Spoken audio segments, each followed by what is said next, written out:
them right now. And they're into the wall. I'm taking a breath. I advise you all at home to do the same. Oh, last 2 runs of the night. He's going to take it to the podium, but will he take the win? Look at this. Hello and welcome to round 3 of the Drift Masters Virtual Championship. We've had 2 action-packed rounds and now the championship is really heating up. The scoreboards are getting tighter, the ambitions are starting to get real, and one of our drivers will drive the car you see here in front of us in the virtual studio. Will drive this very car in the final of the actual Drift Masters European Championship this year. My name is Dave Egan. I'm joined by my co-commentator, Ian Waddington. Ian, straight off the plane from the Middle East and into the virtual world again. We got a brand new track this time around. I've had a sneak peek at it. It looks incredible. We've had 2 very, very interesting rounds. We started on an aircraft carrier, then we were in the mountain togeys, and now we're in sort of a road circuit, very akin to old school Gran Turismo. I'll give you that as a little hint. But it's starting to heat up. We saw our round 1 winner not qualify at round 2. We've had big upsets. We've had lots of things happen. And this is the track they're going to be negotiating today. Ian, this doesn't look like anything in the real world because it wouldn't be possible in the real world. But I absolutely love how technical this track is. Yeah, this looks amazing, Dave, going from one extreme to the other, as you say, just fresh off the plane back into the DMVC. And this looks very interesting. Fast downhill into that clip 1 decel zone.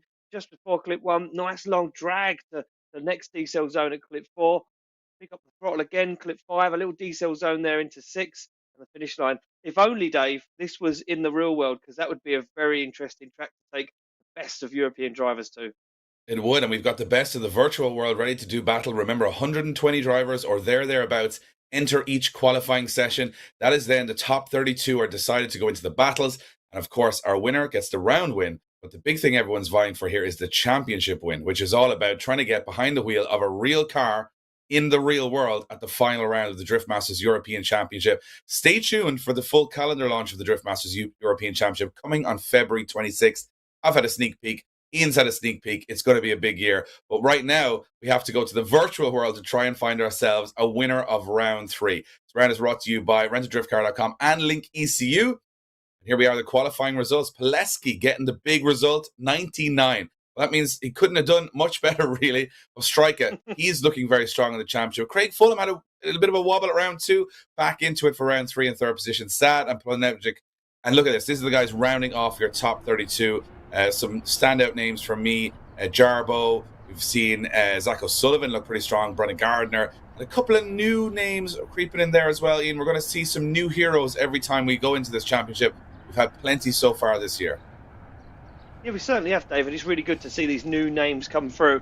There was a name missing, I do believe, from that, so we'll catch up with that one in a bit. But yeah, some new, fresh talent coming through. These guys stepped it up from last year. We see an incredible show of talent. This year, the talent has gone up yet again because some of these guys are absolutely on form. And no, I am mistaken, Reece Tatterson is in there. He is, and he's got to get a big result here to get himself back into the championship mix as well. A couple of names we've been struggling over the last 2 rounds. Ian's still back in there again. I think is it Tarat Wufunsinsin is back in there again. Always just making our lives a little bit different. We have to put a nickname on him.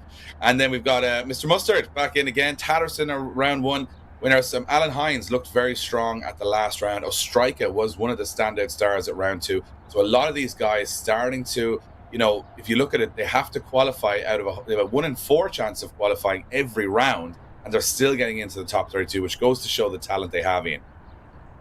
Yeah, it certainly does, Dave. And, top 32 competition is never easy wherever you go. But it seems that even in the DMVC, it is as tough as it can be. As you say, some big names coming back through. Look, for me, there are a few standout names. But I'm not going to put anyone at risk at the moment by saying he's going to be or they will be my favourite driver of today because I don't want to give him that commentator's curse already. It's only top 32 competition. Absolutely, and the top 32 has decided a lot so far in this championship. A lot of big names dropping out early in the competition, a lot of heroes being made, and I think at this stage now, a lot of those guys that have been in those top 8 positions in the last 2 rounds starting to think about that championship, starting to think about going from their simulator in their own house to the final round of the Drift Masters European Championship as a real contender, lining up with the likes of Peter Wiańczyk and Benediktas Cherba and James Dean and everyone else. So here we go. So the first battle, it's going to be Abramov against Pileski, two guys we've seen look very, very strong over the last couple of rounds. Pileski is in that S14. He is going to be in the lead position here, and we're at night time as well. Remember, ladies and gentlemen, big flick into that first corner for Pileski as he takes it nice and close to that inner zone. Transitions back across the track, and look at this, rubbing the front bumper. That's a beautiful track for wall runs at speed. And a transition back, look at that, Abramov doing a great job in the chase run, getting nice up close and personal as they take it a long track here. Got a lot of work to do over it. Look at that, perfect from both drivers through there. This goes to show exactly why Pileski's got that 99-point run in the bag in qualifying and a big wall run to finish. That's a phenomenal run to show us what you should do in the lead and chase, Ian. Yeah, I mean, incredible run there. That chase was, for me, was phenomenal. Not too many mistakes in the lead either. Very nice. You can see the way he shallowed up the angle, though, to make sure he picked up those front clipping points. The chase, absolutely on point, and the wall run. Look at this, that transition, bumper to bumper, gets the job done. Very nice on the chase, right up to the door. Abramov not messing around, knows that in this game, in the DMVC, you have to be bumper to bumper. You have to really seal the deal and get the front wheel on the door, and he certainly does that as they take it across the line. Looking good.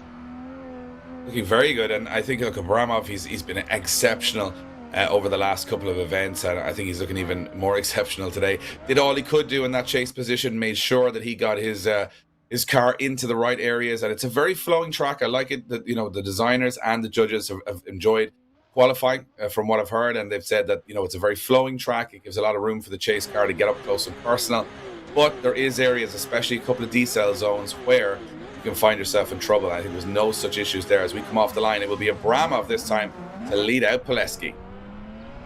Yeah, Abramov now to lead out Pileski, looking for that clean lead and looking for that very nice tight chase. There we go. Pileski starts to put front wheel on to the door. Oh, and a wobble there on that transition. Seems to straighten up the car, couldn't get the job done on the transition. Clean, put back again across the circuit. Abramov fires on the angle. Oh, contact may be made as Abramov takes it into the gravel and to the tyre wall, Dave. Yeah, I think that, I'm not too sure, but to me, on first glance, does Pileski make contact? Does Abramov slow down too much? But we're going to get a great view here from our virtual drone as they follow the cars through. As you can see, Pileski doing a great job of staying close, but a little bit hesitant, maybe a little too close, getting himself a little bit caught at times. And then, as you can see here, watch on the transition. As they come on the transition, he goes a little bit, I'm not sure, it's hard to tell, but it looks like Pileski goes that little bit too hot. Yeah, I'm gonna call it, Dave. I'm gonna call it and say Pileski did hit the front wheel. That's where I'm at with that one. I think Pileski just went a little bit too hard, dived in, didn't dial the angle on, instead shallowed up and just caught the front wheel on the front wheel, and that was that. That is exactly what I was thinking, Ian. And from my perspective right now, judges going to have a hard decision. Yeah, they certainly are, and our judges deliberating this one. Maybe a little bit of to and fro in. Well, the judges are going to have to make a decision at some point here, and it looks like it will be to Pileski. So saying Abramov slowing down a little bit too much there on a decel zone, and Pileski making contact. Goes to show, Ian, first glance, but the judges have explained it very carefully to these drivers right throughout the competition that they don't want to see extreme decels, and maybe that was a little too much slowing down from Abramov. Yeah, so there we go. I'm messing around. We get back to the line. It will be Jarbo to take on Hines. Alan Hines, the man with countless hours of seat time under his belt on the sim and in real life. Alan Hines will lead out in Jarbo in that Mazda RX-7. Through the chicane they come. Under the lights they go. Big initiation from Alan Hines. Wants to try and put some distance between himself and Jarbo. Jarbo, a little wobble there as he looks for the back bumper, looks to the side. That ProDrift Academy S15 and no proximity, Dave. Very strange. Jarbo just seems like he can't get himself into the fight. Even dialing on the angle, shallowing up the angle on the transitions to try and catch him, cutting the course. You can see front bumper through that front clipping point, still not being able to get that proximity. Just trying to find it at the end of the run, but gets the bumper at the right last moment. Yeah, look, to me, I mean, what I was watching there was, you know, Hines was so fast. It looked like right from the off, Jarbo just puts a little bit too much angle on, and you know, he's in the mix up till about here, but right now he starts to lose Hines. And I'm watching Hines to think, you know, has he taken away some angle? Is he trying to cheat himself through the course? But watch the angle that Hines is pulling through the course. He's on full angle, full throttle, so it should be inviting Jarbo in right up close and personal, but it's not. It just looks like Hines has far more pace, far more fluidity, and I think that's going to be a little bit of driver error from Jarbo in the chase position by maybe not shallowing up that angle a little bit to make sure that he has proximity, to make sure the judges can see him in the fight. Yeah, just lacking that little bit of commitment as well, Dave. Maybe too worried to knock himself out of competition. We swap him around. Jarbo now to lead Alan Hines to give chase, and you can bet your bottom dollar that Alan Hines won't mess around. He'll be sticking it to the door of that Mazda RX-7. Will be Ireland to take on USA. Here we go. Lights light up. They are off the line. Jarbo to lead Alan Hines to give chase. The chicane. Down they come. Look at this. Alan Hines straight onto the rear wheel. That Mazda RX-7 looks for the door. Jarbo goes very close to that front clipping point. Throws Alan Hines off of that chase line now. Hines having to play catch up. Shallows up the angle. Goes for a dangerous transition on the back bumper. Mirrors the angle on that front clipping point though. And Alan Hines now not being shaken as he sticks it to the side. The RX-7 of Jarbo as they get into that final outside zone. A little wobble, a little waver from Hines, but he's right on the door. Wow, what a chase run for the second half of the course from Hines. I think Hines makes the same mistake. He goes in a little bit too much angle, gets caught on the inside of the course there. Yeah. Two wheels up, and he's actually lost a lot of ground. Now, where Jarbo kind of stayed in and around that position, you can see Hines has the pace to get back into the fight. And from here on out, it's an absolute masterclass from Hines. So, a similar error from both drivers on the first corner, maybe second corner. But after that, I think Hines far stronger in the chase position. Good lead run, though, from Jarbo, so the judges will be taking that into account. But when it comes to that impact and that little bit of risk-reward, it looked to me like Hines had done a little bit more in the second half of the course than Jarbo had done on the whole course. But again, I've been wrong in the past. We've been very wrong in the past, Ian, about some of these judging decisions. So I'll you know what? I'll hold off on making judgment until I see those sliders go left or right. So yeah, judges still talking about this one. Again, having a bit of a tough evening tonight. A few tough calls already starting to creep in to our judging panel. Yeah, they're having a little bit of a chat about it. Top 32. Yeah, they don't want to count anyone out of the fight too easy. They'll be looking back at their own replays, trying to work out, discuss who was at fault, who had better lead to lead, chase to chase. Yeah, well, I think as you see, they're parked over the LIQUI logo on the ground, our title sponsor here of the Drift Masters Virtual Championship, and it is Alan Hines unanimously getting the call. A little bit of deliberation probably going on behind the scenes, but I think that is the right call. From where I was sitting, I think both drivers making some errors on their chase run at the start of the run, but Hines finishing stronger. So we'll move it along. It's going to be Wichenski from Poland taking on Zach O'Sullivan from the USA. He's in the Supra. He's always in the Supra with the fancy front lights, and he is taking on the 370Z of the Polish driver Wichenski. Wichenski is not someone I can't remember if we've seen him push too hard in the last two rounds, but again, we've always got time to find a few new heroes in this championship, so he's going to be in the lead position. He's the higher qualifier, so he's got a point to prove here. He certainly has. Wichenski through and down in that 370Z. O'Sullivan in that Supra, as you said, Dave, back again in the top 32, getting himself into the mix, putting that Supra in all the right places at the moment. Down onto that wall, transition across. Wichenski does a nice job, and that opens the door for O'Sullivan to get up close and personal. A little break there, you can see a waver, shallow up the angle to get back up across the circuit again into this final outside zone. Wichenski opens the door. O'Sullivan takes a good step inside and positions that Supra right there. Yeah, good chase run there. And I mean, what I like there is there was a real match of pace between the two cars, and you see Zach O'Sullivan not putting on massive angle there to stay in the fight. And I think that's probably a better approach. Just shallow your angle a little bit less than the lead car, stay close, get those transitions. Almost makes a mistake there and makes contact. Looked to me like he might have rubbed a bumper, but it didn't seem to affect the lead car too much.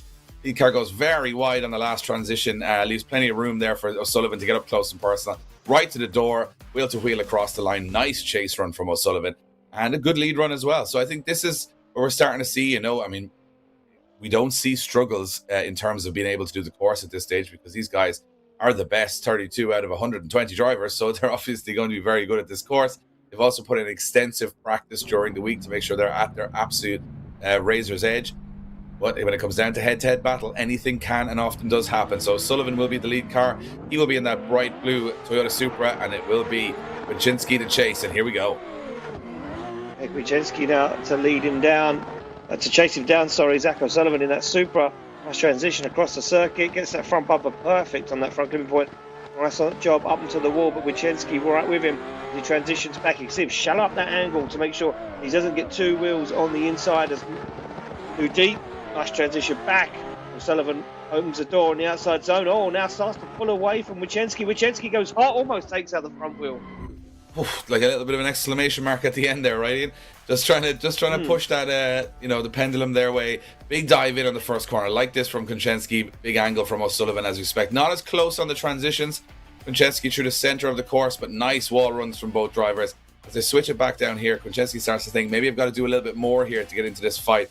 I think he's put an exclamation mark just about on this last transition to say, right, this is where I need to attack. He does, but goes in on too much angle and misses that outer zone. So as far as I'm concerned, in my very layman's way of looking things, you're looking at a more clinical drive from both drivers. I think you're looking the way towards O'Sullivan. Yeah, I agree, Dave. To be honest with you, a few mistakes from Wojcicki, and that last little dive on the outside zone was just scrappy. You could see the way he was panicking, trying to, like you say, the exclamation mark, stamp the exclamation mark on it, leave the judges nothing to argue over. But I think there was an argument. He didn't have that proximity in the outside zone, and that for me was a show that he had fallen apart. Here we go, decision's in. Decision is in. Oh, it's a split decision, but it is going to go to O'Sullivan in the end, and he will get the win. I think I'd agree with that call. I think just too many, Wojcicki just doing some weird stuff at the end there, putting on too much angle. And O'Sullivan a little smoother through the two courses. Might have to push a little bit harder when he gets to top 16, but he is into the top 16, so he'll be happy with that. And under the Red Bull start line, we go to another driver, which is, I think, new to this, Blaze from Canada, and Storachev from Russia. So Storachev from Russia against Canada versus Russia. Don't often see it in the drift world, but we're about to see it right now. As Storachev throws into that first corner, big old Mark IV Supra with Simware on the side. Nice initiation. Blaze now trying to take that early chance to transition, maybe a little too early. He's going to lose him. Here he is, and now he's caught in the smoke. Trying to go a little bit clever and transition too early, and he's got a little bit of ground to make up now as Storachev puts down all that power around that next inner clip. And again, Blaze stuck in the smoke, not too sure where he's going, has no proximity into that last corner, and definitely playing catch up as they come across the line. Strong performance from Storachev in the lead, and Blaze making just one too many errors to not get himself into the fight with better proximity.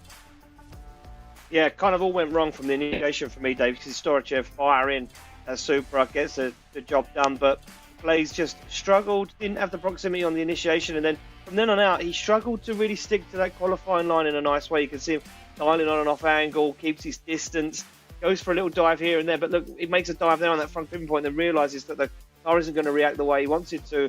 Then it really shows here in this outside zone where he's out the outside zone and no proximity whatsoever to Storachev. Yeah, well, we've watched a run or two in our day, and if you're chasing and cutting the course and not getting the zones and you're not getting proximity, you're just bleeding points from the judges right throughout. So I think Blaze tried to do a quick transition. He had to hit the brakes, and once you hit the brakes on this track, because it's such a flowing track, it's very difficult to climb back up onto the door. You've got to stay matched pace with the lead car. So now they very much swinging towards Storachev in his favour. But he's in the chase position now, and Blaze is going to have to try and blaze through that lead run and try and put on a good show for the fans. Let's see how they go into that first corner. Blaze with the flick in. Storachev with the proximity. Got to be careful here not to make contact. Doesn't. And as you can see, Blaze now in that lead position, doing a much, much better job. Storachev much closer, though, right on the back bumper. These transitions, just, taking his time to make sure he doesn't hit the lead car. He's getting absolutely perfect. Big angle dialed on from Blaze there. Huge angle, almost 80 degrees. Doesn't throw off Storachev. He deals with it absolutely expertly. And look at this, toying with the lead car as they come across the line. That is, to me, a job done from Storachev in phenomenal form right from the off here in the top 32 in round 3 of the Drift Masters Virtual Championship. Yeah, an incredible job from Storachev, Dave, and there's no doubt why he qualified in 8th place. He was on point. Look at this chase, incredible stuff. You can see him even playing with Blaze, nose in the front in that Supra up onto the door, backing up, letting him have some room to manoeuvre, then squeezing back into it, mirrors the angle, gets real good proximity, and the transitions on point. But this, for me, was the seal of the deal, wheel to wheel across the line. Incredible stuff. Well, that's the thing. I mean, he left the door open, Blaze. He didn't have the cleanest of chase runs, and I think that's the obvious call. And the Russian Storachev goes through to the top 16. And no such issues. Looking like a bit of a contender. Probably the guy that looked the most comfortable out there so far. I'm going to put that statement on him and say he looked very, very comfortable. Even when the lead run wasn't perfect and he was having to make some adjustments, he was doing a good job of it. So he'll look pretty strong for later on. He certainly will, Dave. I do believe we are going to take a quick break. We'll be back with more action here with the DMVC Top 32.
Welcome back, ladies and gentlemen, to round 3 of the Drift Masters Virtual Championship.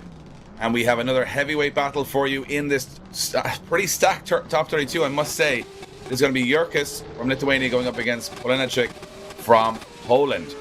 And we have got another crazy battle on this track, as it will be Polinaczyk in the E30 Touring lead, which is a cool chassis to take to the virtual world. He's going to be chased in by a man that was in incredible form in round 2. It is Jurkis, and Jurkis now doing a really good job in that chase position. Nice, snappy transitions, big angle from the lead car. The Polish driver not leaving it all out on the circuit there. As you can see, Jurkis now coming right up close and personal to the last. He's put a huge angle to the wall on the last corner, but look at Jurkis. He's all over the front wheel of that lead car. Phenomenal chase run, Ian. Jurkis picking up where he left off at round 2 with some phenomenal form. Yeah, Jurkis was a standout driver at round 2, and look at this from him again. Polish driver Polinaczyk didn't really do anything spectacular, but he didn't really do anything wrong. I think that Jurkis' chase was just absolutely mind-blowing. The transitions on point, mirror image of the angle. Look at the way he dialed on even more angle coming into that front clipping point.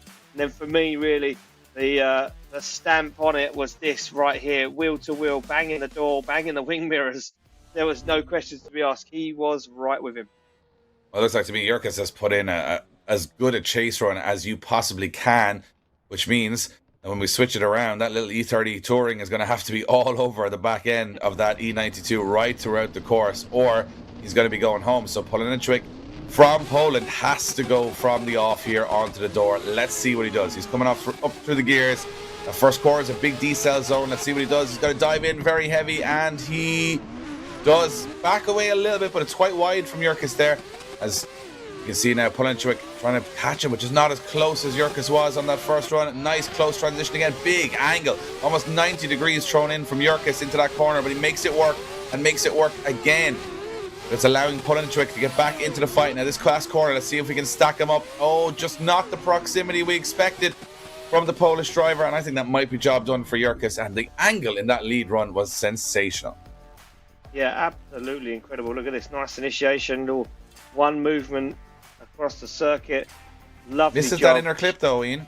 Yeah, he does miss that inner clip, Dave. Looking back on the replay.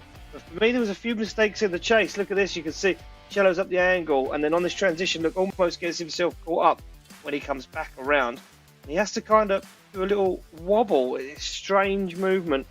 But nevertheless, Jurkis in that lead does look very strong. Yeah, so Jurkis missing that inner clipping zone on the first corner, but the only mistake he's made over the 2 runs. Is that enough to upset the apple cart here? And it's going to be a one more time. I think it is enough to upset the apple cart. So what the judges saying, that miss of that inner zone, a big mistake on the first corner, making up for 2 excellent rest of both runs. So we're going to see these guys go back at it again. Well, there we go. Not being able to split them, our judging panel decides to, send them once again. Now, we always get either a cleaner battle or a big Crash. impact on the one more time. Yeah, these guys feel themselves out. They kind of know the pace. They know how the other driver's going to drive, what angle, and the line they take. So they either get right in the mix or they make a big collision. They're back on the line, ready to go. It will be Polinaczyk to lead and Jurkis to give chase. I'm not too sure if there's anything more Jurkis can do than he did on the first time chasing. So if he goes any closer, he's going to end up in a situation where I think he's going to hit him. Yeah, I think you're right there, Dave. Well, there we go. Through the chicane they come down. Polinaczyk fires in that E30 BMW Touring. And now Jurkis starts to already get onto the door. Looks inside that BMW. Shallows up the angle. Oh, and he gives him a little nudge. And now Jurkis. Wow. Yeah. So there we go. Just as we said. Yeah, pushing too hard. And has Jurkis thrown it away? You think that's what's happened there? Yeah, I mean, you could see the angle he was on when he came down. Look at this, nice initiation. Polinaczyk, full throttle, no messing around. Look at the angle Jurkis is on. He's already picking up speed.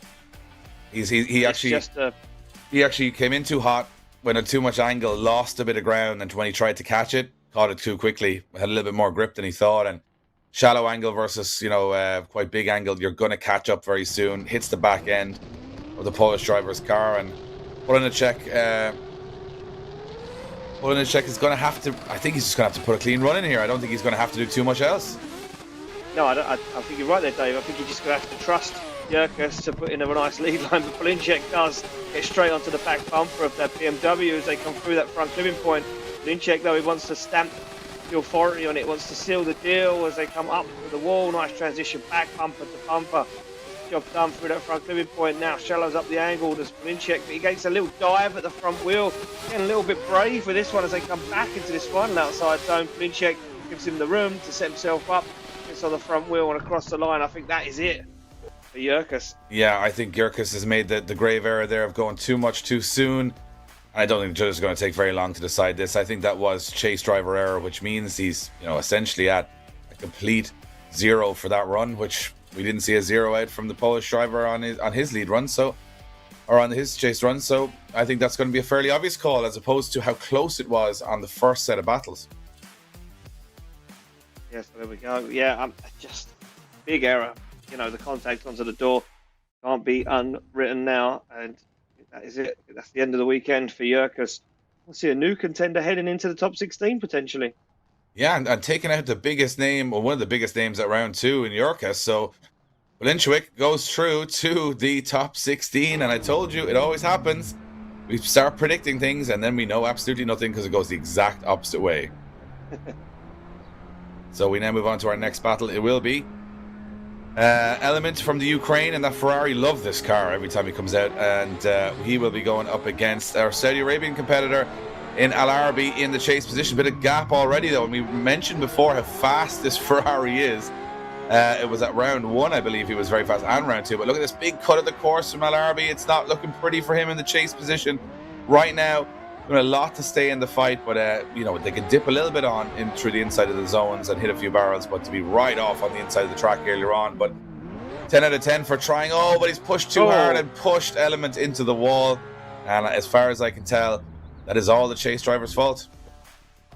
Yeah, again, just pushing too hard, and you could see that Al Arabi just was making mistakes one after the other. Look at this big cut across the course there, shallows up the angle massively, and then he cuts across the course again, shallow angle up into the door. The transitions aren't clean, the line isn't nice, proximity, yeah, it's there, but it's all wrong, and the way he's achieving it is very, very wrong. And then look, he makes a big dive, and that is it, I think, for Al Arabi.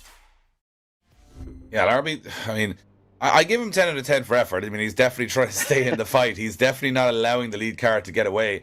But a couple of scuffs on that Ferrari already. Broken windscreen by the looks of it as well. From getting punched into the wall. But from his position, Element is just doing his thing in the lead position. Yeah, so now Element gets the opportunity to chase down Al Arabi. Al Arabi to lead in that S15. As we get the lights on through the chicane, he goes down now. Al Arabi will be hoping that Element makes a mistake. And Element causes an impact, but Element just needs to hold his cool, stay in the zone, keep somewhat proximity as they come up to that wall ride. Position back, look to pick up that front clipping point. Al Arabi not making any mistakes at the moment. Element right with him, up into the front wheel he goes on the door. Come round, transition back into the final outside zone as Al Arabi gets into the zone, and Element squeezes that Ferrari onto the door and gets the job done. I mean, probably a better, closer chase run than he needed to do.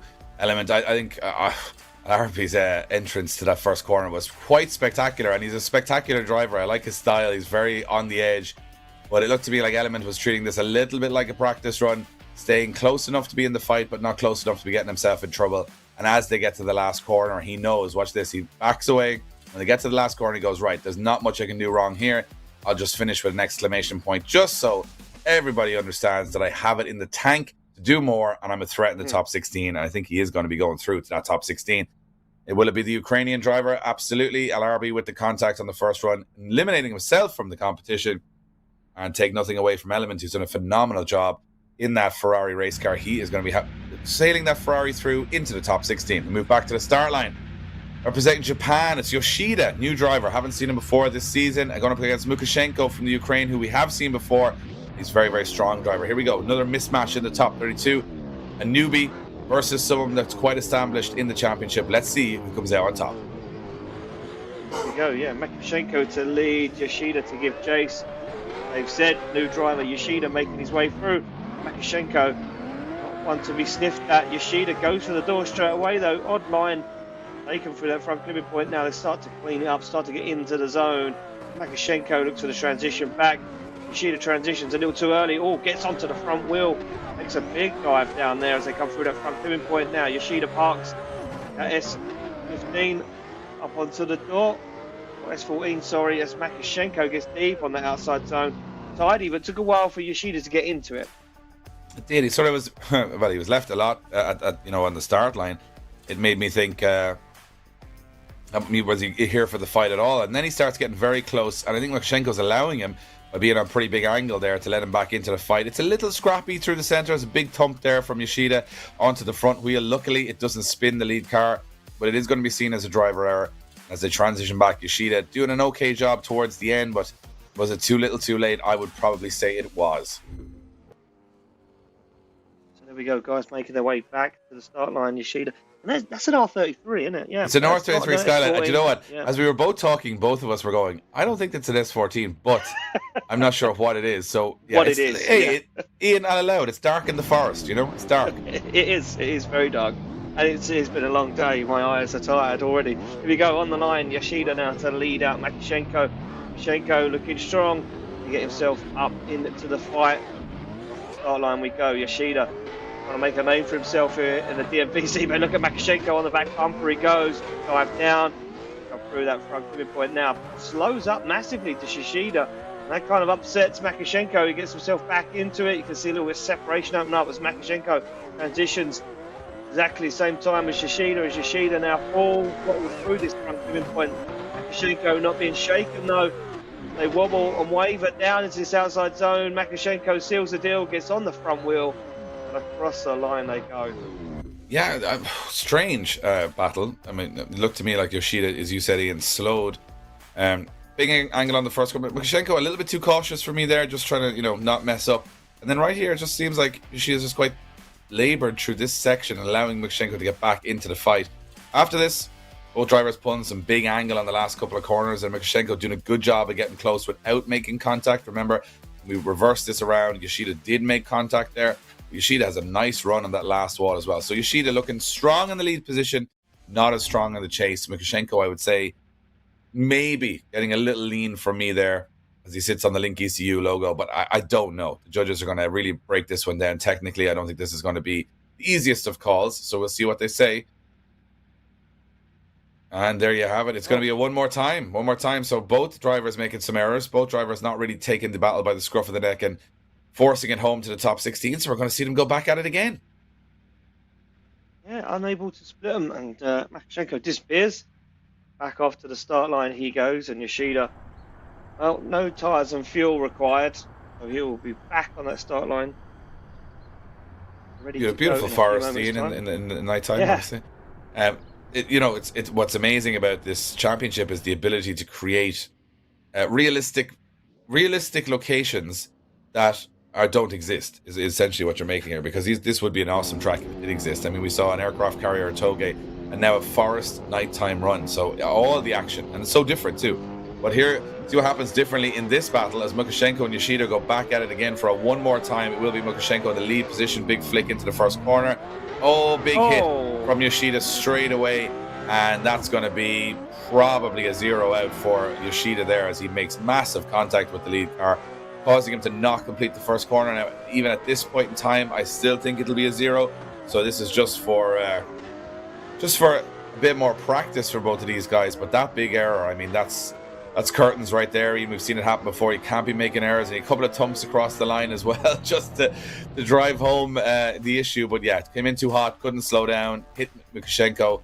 And Makashenko doing a good job actually of not going off the track. Could have very easily spun off into the grass or the gravel, but stays in it. Yeah, stays in it. The only thing that I think the judges may take a look at is to see if Makashenko was off throttle. But even from that replay there, from that clip, that angle, you could see Makashenko was accelerating. There was no brake lights illuminated.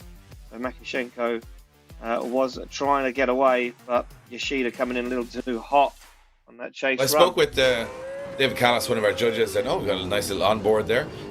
What he was saying was that if they're decelerating for the first corner, they want to see it as one deceleration. So if they handbrake and then stop and then handbrake again, that's seen as a big error because the chase car can't predict that. So one deceleration, and that's what they want to see. So that's just a little bit of insider info of what the judges may be calling on that first corner, and I'm sure they've made a clear-cut decision on Lukashenko and Yoshida on that first corner. Now here we go the other way around. Now Lukashenko doesn't want to make the same error again, so he is now a strange transition from Yoshida, as Lukashenko just needs to keep his nose clean here, just needs to complete a very, very solid chase run, and he could be going through to the top 16 with that big error from Yoshida. But anything can happen on these last couple of corners, couple of wobbles from both drivers there as they head towards that final corner up onto the wall. Nice run from Yoshida here, but I don't know if it's going to be enough to overturn the mistake from the first run. Judges will make the call, and it looks to me at first glance that there was one big error in both runs, and that was from Yoshida. Yeah, there we go. Pretty clean, as you say, Dave. Yoshida not making too many mistakes in the lead run here, and Makashenko doing everything he needed to do in the chase. And I think it's going to come all down to that one incident on that first half, the one more time battle. You see Makashenko there, just playing with Yoshida, dialing on the angle, on and off the throttle, getting that car set up perfectly up onto the door. Yeah, difficult to know. That first corner approach for a lot of these drivers, do you come in with big angle and decelerate heavy? Do you try and keep the momentum through it? It's tough for the chase car. There's going to be a couple of collisions there, and that collision has cost Yoshida the win as Lukashenko goes through to our top 16. I think it's not the first collision we're going to see there, on that first corner for the rest of the night. No, I think that's going to be the tail of the tape, Dave, to be honest with you, because a lot of these guys obviously initiate in different ways. Some do it in one fluid movement, some use the handbrake, some use the foot brake. See how they get on. It will be not Zach O'Sullivan. I do believe that it's not Zach O'Sullivan on the line. So I do believe, if I take a look at the bracket, it should be Devon Fancher to take on Yassir Saad. So Saad to lead out. Yeah, so Yassir Saad, I think, in the Hankook car. Yep. He will be going up against the PS13 of Devon Fancher. Devon Fancher in the purple PS13. I'm a PS13 fan, so I'm kind of secretly rooting him on. And here we go. Look at that, Saad into that. Nice run from Saad. Nice wide angles there. And O'Sullivan, or rather Fancher, doing a good job of staying with him. But a couple of very close transitions here as well. Nice competitive battle here. So both of these guys make a good stab at that first run and lead and chase. And from where I'm sitting, quite difficult to split them. Fancher doing a good job in some areas, but not all areas. Yeah, I think for me, Saad put down a very, very nice lead run. That was on point, clinical, no mistakes, no wobbles, and Fancher really just kind of didn't bring him to the party, Dave. If I'm honest with you, you can see shallow angle-ish, doesn't really match that lead angle. Makes a nice dive there, tries to get himself into the party, but then loses a little bit of ground, doesn't really seal the deal, doesn't just ask the judges the question. So we are expecting them to be very close. I mean, the reason being, number one, is that this is the virtual world. A little bit more practice has gone in than, say, in a real event. And secondly, let's be honest, the risk of financial failure of crashing into someone can be down a little bit. So it is going to be Fancher in the lead position, Saad in the chase position. I think Saad could force the issue here if he gets a good chase run in. Into that first corner they go. Saad comes in very hot. Will he have contact? No, just about gets away with it. Has to brake a little bit and now get himself back into the fight. But it's an excellent chase run. We've seen the Saudi Arabian driver be exceptional over the first two rounds. He's being exceptional again, taking big risks on big angle in those last two corners, showing the judges a little bit more of that X factor. As Fancher now transitions back to the last corner. Can Saad make the difference? He tries to get into it, and he can, right up onto the door. I think Saad has continued his run of round one and round two, looking like a contender for the championship as well, Ian. Came out of nowhere this year and looks very good. What I liked is, I know there was a couple of errors, a couple of wobbles there, but he was definitely throwing caution to the wind on some of those transitions. Yeah, the aggression overweighed the a few mistakes because he was aggressive. To gain that proximity, you can see the way he was taking the risks to get onto the door. Something that Fancher never did. Fancher kind of held back, didn't really prove himself. Look at this big aggression. Saad sticks it to the door across the line. Nice job from Yassir Saad. Yeah, I'd like to think that aggression will be rewarded, and it looks like it is as he goes through to the top 16. Saudi Arabia back into the top 16 and eliminating the USA in this top 32 stage. Great to see so many different nationalities in this championship as well. So but which nationality will sit top of the podium, we'll find out very, very soon, as we're going to take a small break before there's more action from round 3 of the Drift Masters Virtual Championship.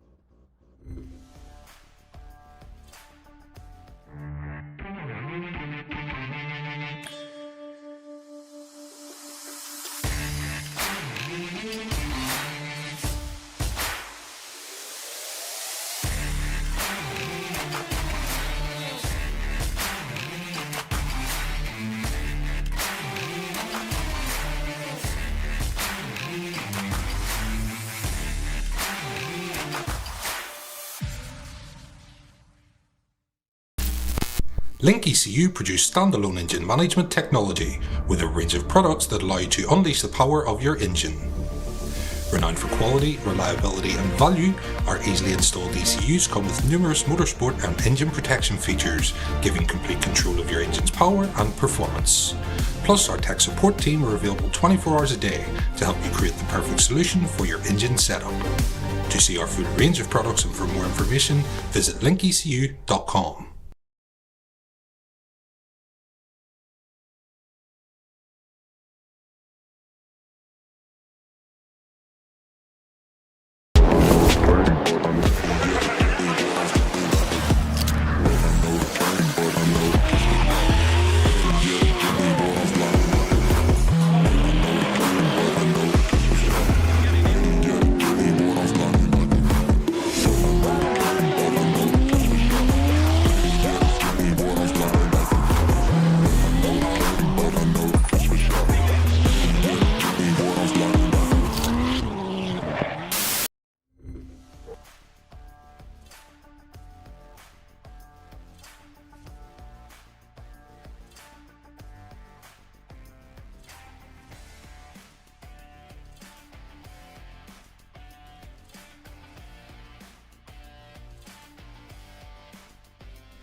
Welcome back to round 3 of the Drift Masters Virtual Championship, brought to you by RentADriftCar.com, VALINO Tires, Budmat, LIQUI Engine Management, SD Suspension and Bimerg.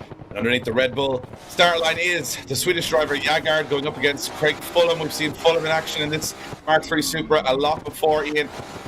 Poor-ish round for him at round 2, but looking strong out the gate here. Yeah, it certainly is, and we're waiting to see big things from Fulham. We were promised big things from Fulham, but Jägard right now looking strong. Makes him down, backs in some serious angle. Oh! And makes contact. Craig Fulham stays in it, and Jägard coming in a little too hot. And this is going to be one of those tracks that lends themselves to that over-aggression. Jägard stays on it. A big mistake from Jägard as Craig Fulham finishes out the run.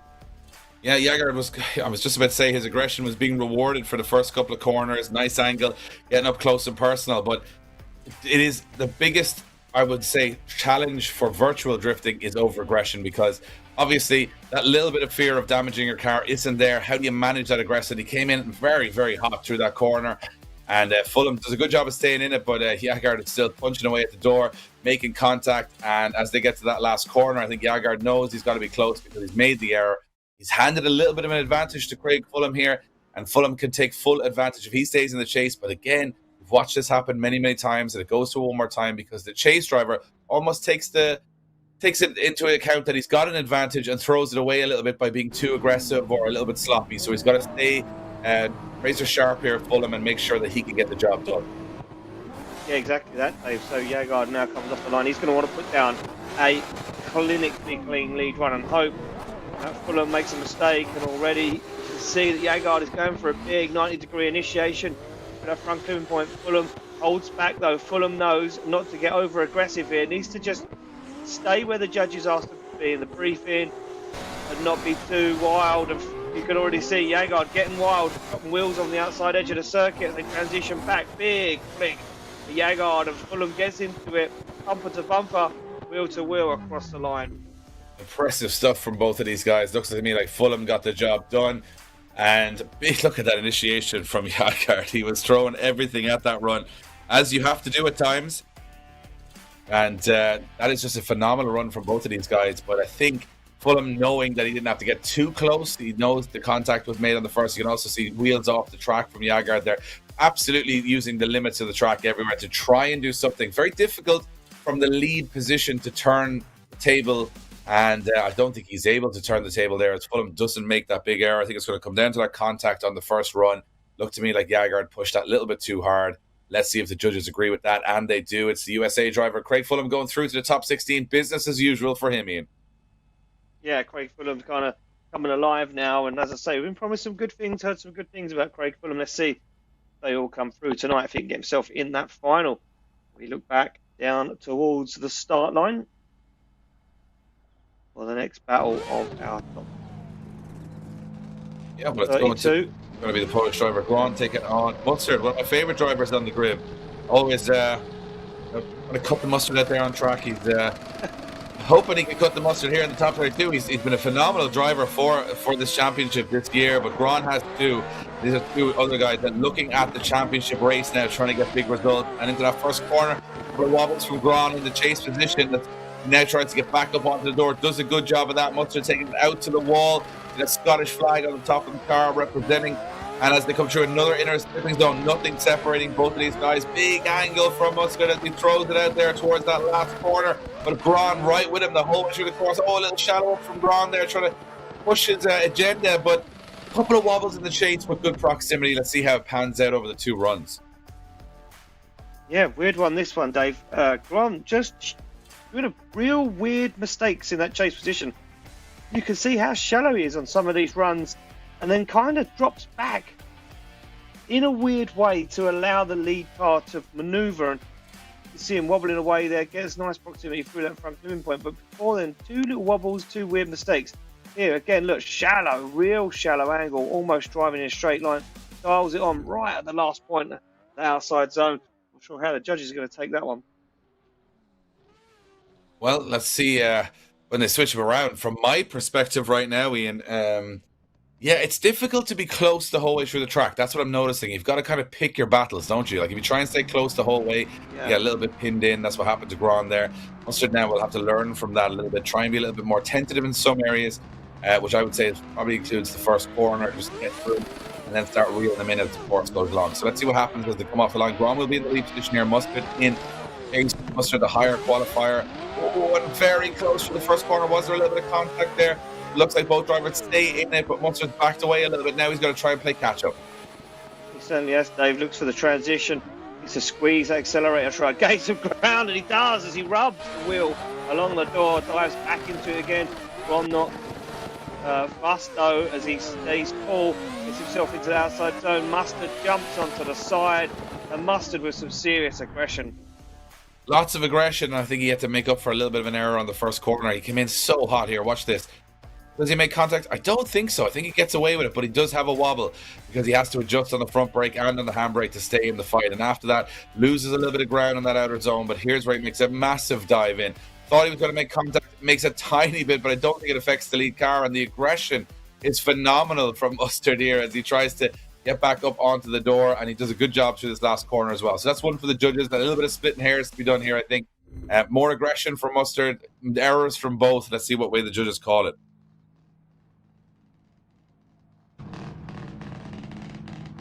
I love the detail in the scene of these builds. Every time it impresses me. Yeah, it's just mind-blowing every time. And we should be used to it by now, but just the winter's quick change and all the wires fab on the back of that car, incredible stuff. Even the anti-roll bars, everything is just, down to the T.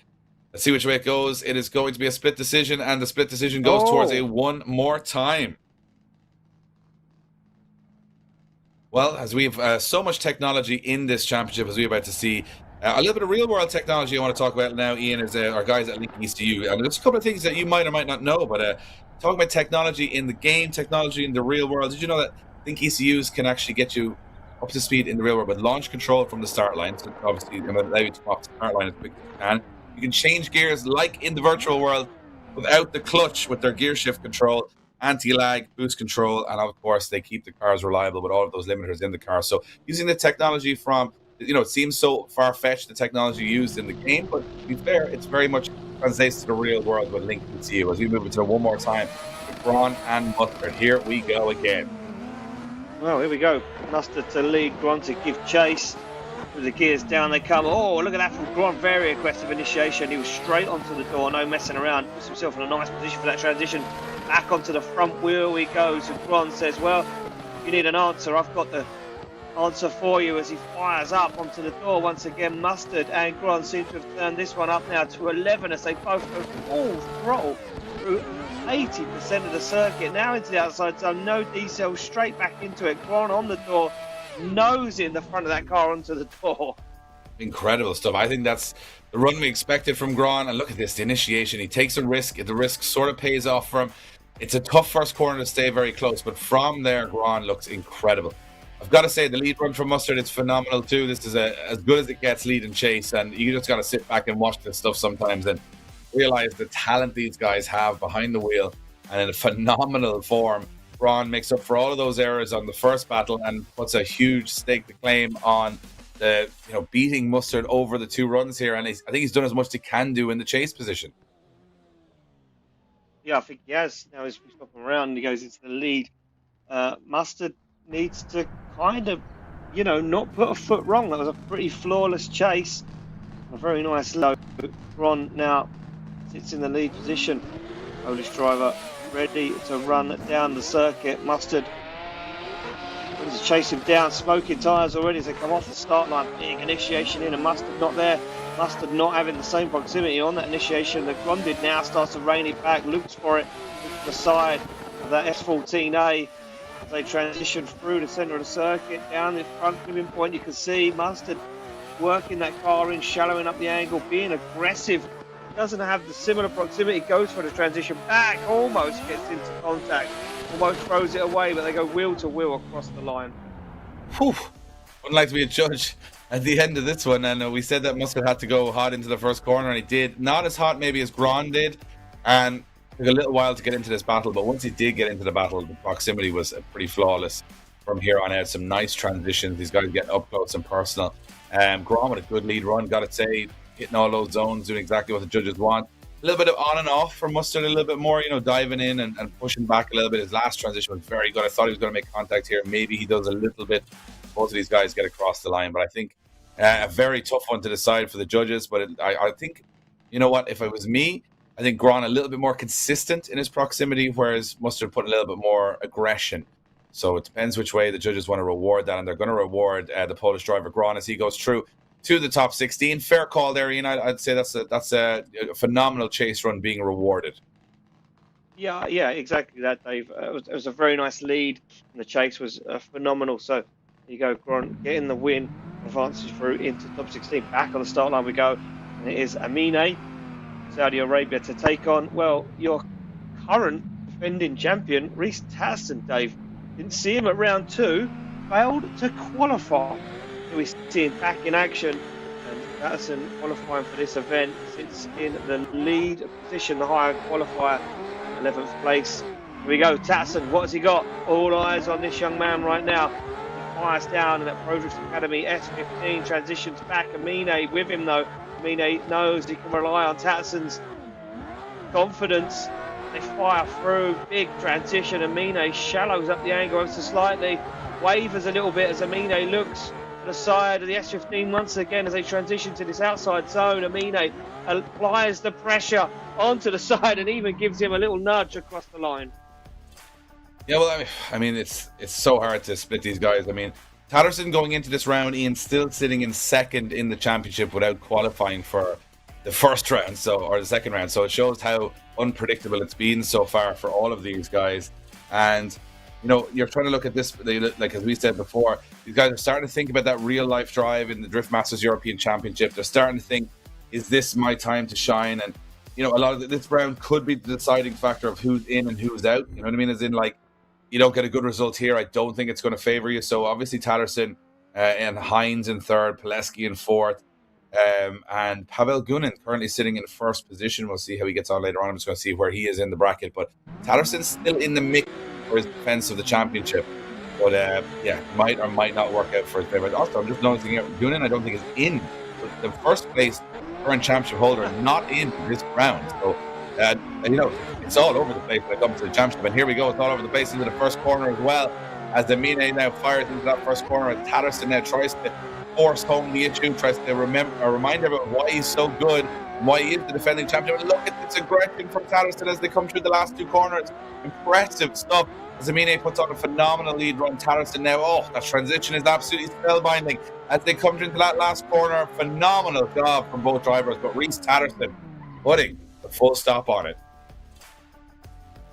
There we go, let's take a look back at this. Nice initiation from Amine. Both guys almost 90 degrees there, and you can see Tatterson had to think about it, work himself back into it again. Loses a little bit of ground and then starts to gain back that lost proximity as Tatterson plays with danger on the back bumper. That S15 dials it on, drops down. You can see him working that car right where it needs to be as he gets in and out of that zone. And that transition, as Dave mentioned, dangerous, but made it work as Tatterson is on the door across the line. Yeah, Tatterson looks like he's back and ready for it. Absolutely, and we've had Cameron Mustard and Ericus Yorkas knocked out. Those two guys in the top 15 at the moment in the championship, both knocked out of the competition. So things are moving in the championship. We'll keep you updated on that. Tatterson looking very strong, though, to defend his championship. And as we move on to our next battle, I'm going to keep you guys in the loop of what's happening with the championship in the background. But got the USA coming up against Lithuania next, Ian. There we go, Gardner up next to take on Paranangas Uskas.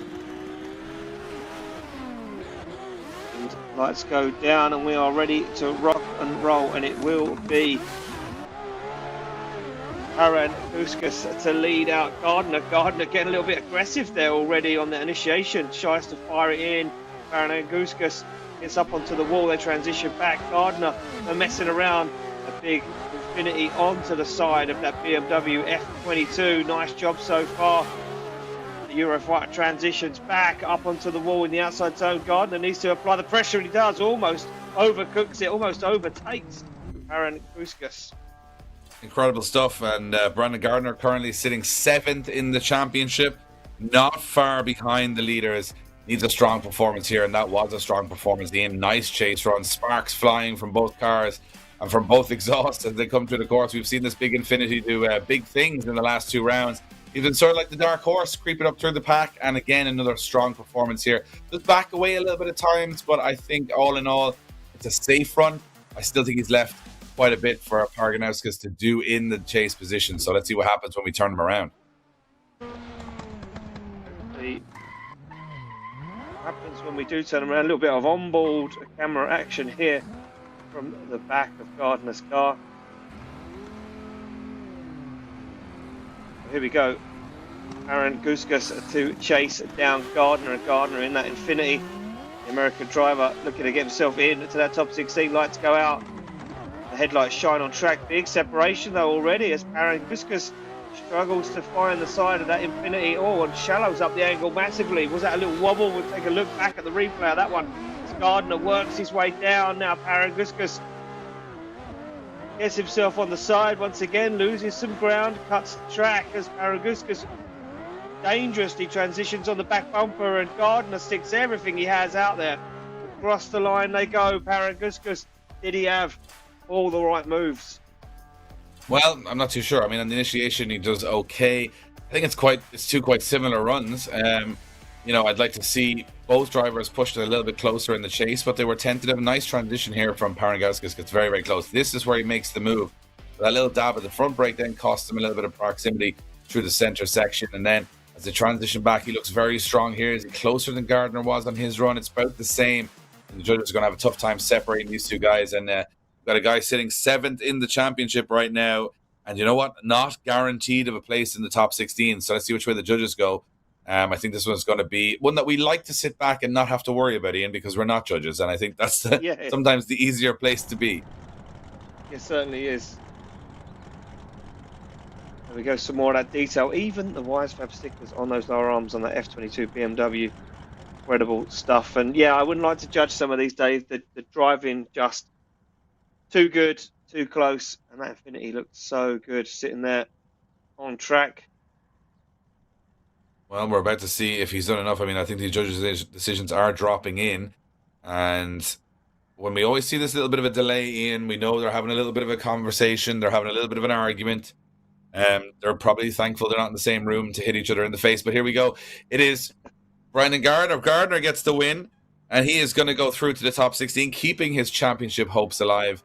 And unfortunately for Paranguskus, he's sitting at the moment down in 62nd position in the championship. So I don't think we're going to be seeing him into a real-life Drift Masters European Championship car at the end of the season. Could have turned it around there. A lot of these guys are going to lose their hopes a little bit after this. But we are going to come back with plenty of people who still have hopes, because we're continuing with the top 32 very shortly here at round 3, the Drift Masters Virtual Championship, back after this.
Ladies and gentlemen, welcome back to round 3 of the Drift Masters Virtual Championship. We're having fun tonight. My name is Dave Egan. I'm joined by my co-commentator Ian White. Ian, it's getting interesting. We got another big battle here from Belarus. Yakovlevich goes up against Szilagyi from Hungary. Two guys that were very in form at round 2. Had a couple of big runs, and another big run coming in here.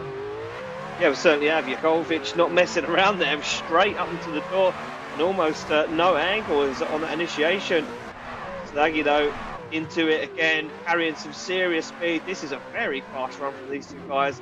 They're Yakovlevich patching that angle. You can see not an inch between them as they fire down into the outside zone, but Sislagi's trying, so it takes a while to get into it.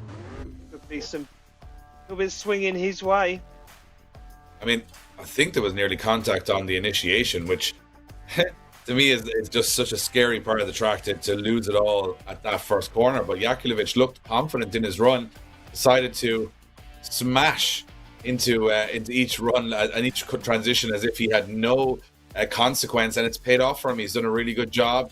Selaji doing a good job in the lead position, have to say, very smooth lead run. But Yakovlevich, we've seen him be very close and very aggressive in round 2, and he's just picked up again. A very hard driver to beat here. Yeah, he certainly is a hard driver to beat. This is going to be a tough battle for these guys, and I think it could come down to that mistake on the initiation for me for Yakovlevich. Just, very shallow angle, couple around. And Yakovlevich will lead out Sislagi. There we go, lights light up. Yakovlevich comes off through the chicane. Sislagi to give chase. Sislagi straight onto the back bumper. Big initiation though. Yakovlevich kind of catches Sislagi out. Now Sislagi's trying to play catch up ever so slightly. Look at the lost ground.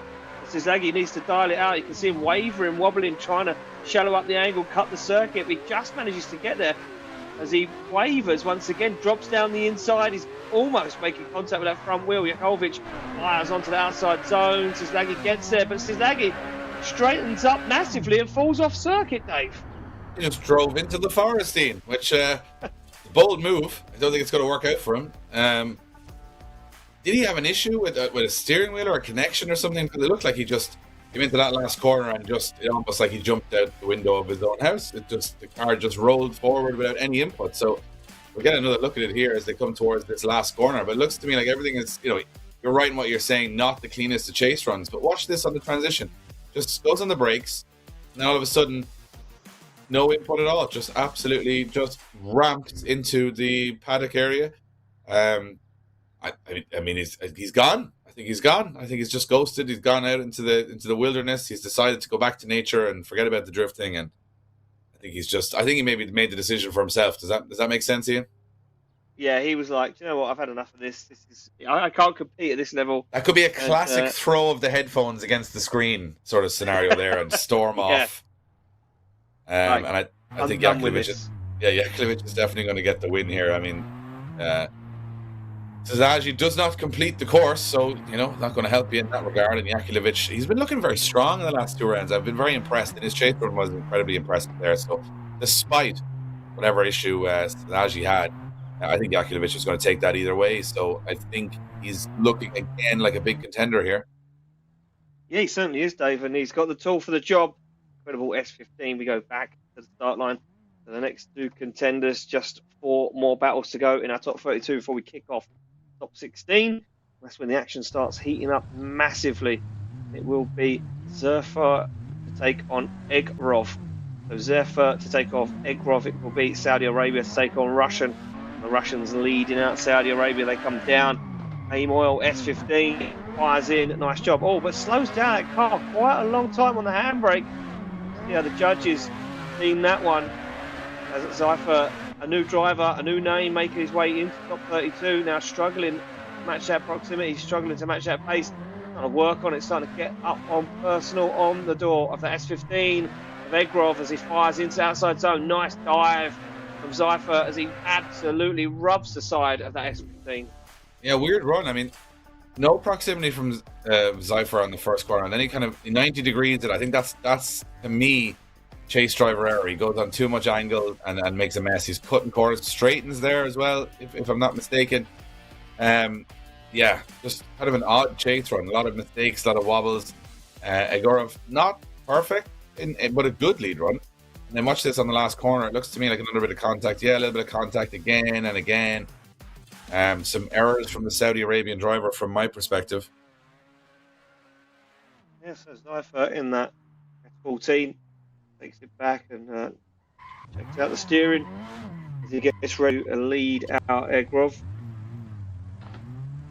Nice. Weird, right? Weird chase there. Run, kind of weird big angle in the chase run. Let's see what happens when we switch him around. Definitely going for the big old run up here.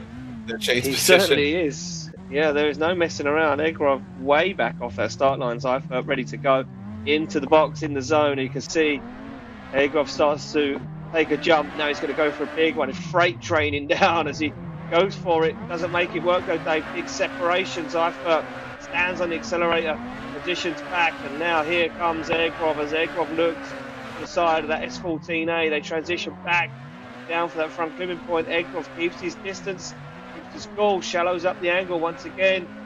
They look one more transition into this final outside zone. Zyfer gets the job done. Egrov can't get in there though, just can't get the wheel on the door where he needs it to be. Watch this first corner though, Ian. Look, watch Zyfer's line here in the first corner. We saw the errors here before. Watch, initiates very late, misses the inner zone, kind of weird transition. So I feel the judges are going to penalise him for that. If we've gone by what's gone before, I think Zyfer making a couple of errors in first corner, 2 errors in the chase and lead for Zyfer from Saudi Arabia. I'm not going to say Gorov's runs were unbelievable, but maybe that lead run a little bit weird to chase. From where I'm sitting, and again, I'm sitting very far away from this virtual world, it looks to me like Zyfer making the mistakes on lead and chase. He's got good headlight control, though. I'll give him that. Igorov gets the win and goes through, and I think that is just 2 errors on the first corner for Zyfer. It knocks him out of competition. Igorov back in the mix again. And we're moving on to our next battle. Oh, look, there's an Irish driver making it through. Another Irish driver, Alan Hines, is through. Now we've got Greener going up against Strunikov, not mistaken, round 2, was he in the mix as well, Ian? I'm trying to remember my statistics here. But we're going to see if we can get into the top 16. Ireland and Russia, a big initiation from Greener into that first corner. Oh, and a big jump across the back from Strunikov. He's wheeled off the circuit there, and now he's trying to make up for it as they come through the rest of its course. And a little straightening up from Strunikov as well. Oh, and big angle. It's a little bit wobbly in the chase. And now he's starting to get a hold of this battle, but very good aggression from Strunikov through there. A nice aggression at the transition back. Oh, and he hold that aggression, and he does. Nice job from the Russian driver as they come across the line. Good lead from Greener, the Irish driver. But yeah, a little bit strange at the start here, Ian. Yeah, it was a very strange way to start here. Look at this. Drops right across the front there. And you can see, I mean, if that was a solid concrete post, that would have wiped the car out completely. Greener not doing a bad job up front. That lead line pretty nice, very consistent, right where the judges wanted to be. Strunikov, though, gets himself into the mix, does find his call. But there again, once again, a little wobble as he gets into the outside zone. Jumps onto it, gets on the side of Greener's S14, gets the job done. They go back to the start line. And I think the Irish driver...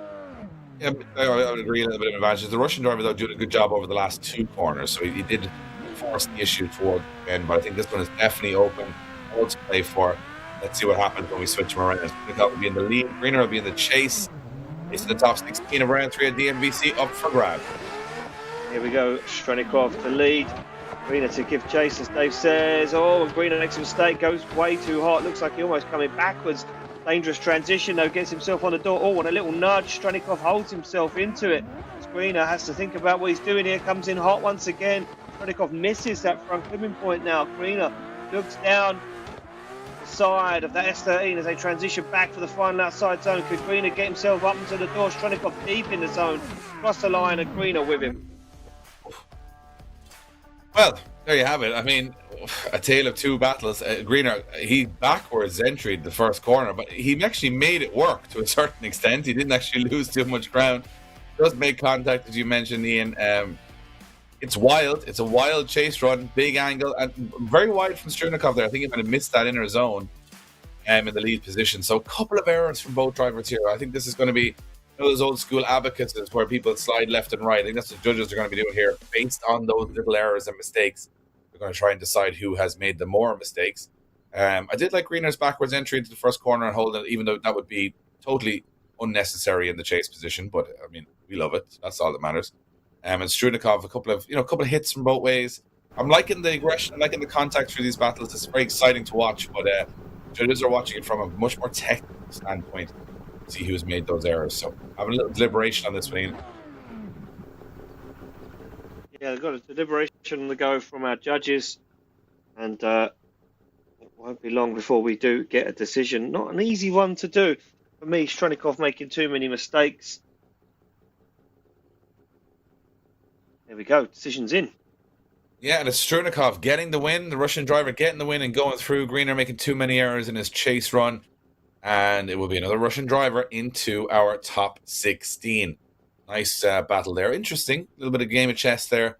But the Russians are always good at chess, right? And that stereotype being. So it comes to a game of chess, the Russian guys will always get on top. Now we move to our final battle of the top 32 before we head towards the top 16. It's going to be Tonawat. It doesn't get easier any round, Ian. And it doesn't. He gets up against Darius Ostrika, who is in the championship mix right now. So these are two guys in the championship mix, Thailand and Lithuania. Who is going to draw first here? Well, there we go. Representing Lithuania and representing that Benediktas Cherba. E92 Eurofighter Wong Fu Wisin, though, misses out, cuts across the circuit. Striker looking strong out front. You see the way he shallows up the angle. Nice transition back. Wong Fu Wisin gets himself onto the door.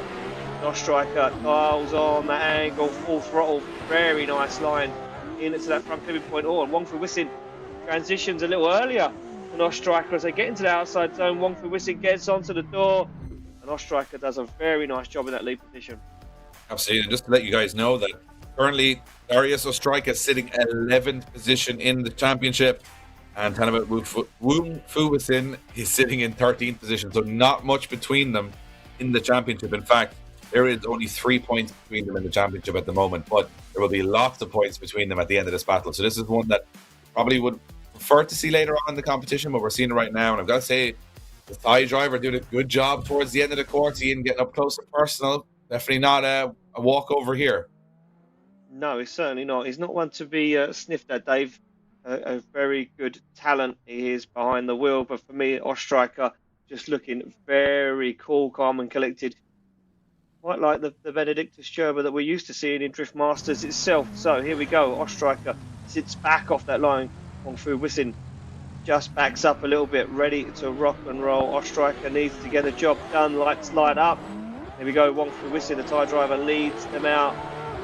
Thai versus Lithuania right now, almost contact as Ostriker goes brave, goes daring as he transitions on the bumper. They go across through that front pivot point. Ostriker not messing around now.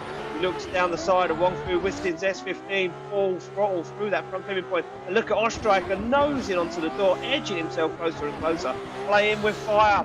He shallows up the angle for an early transition into the outside zone. They go, and Ostriker parks the Eurofighter on the door of Wong Fu Wisin's S15.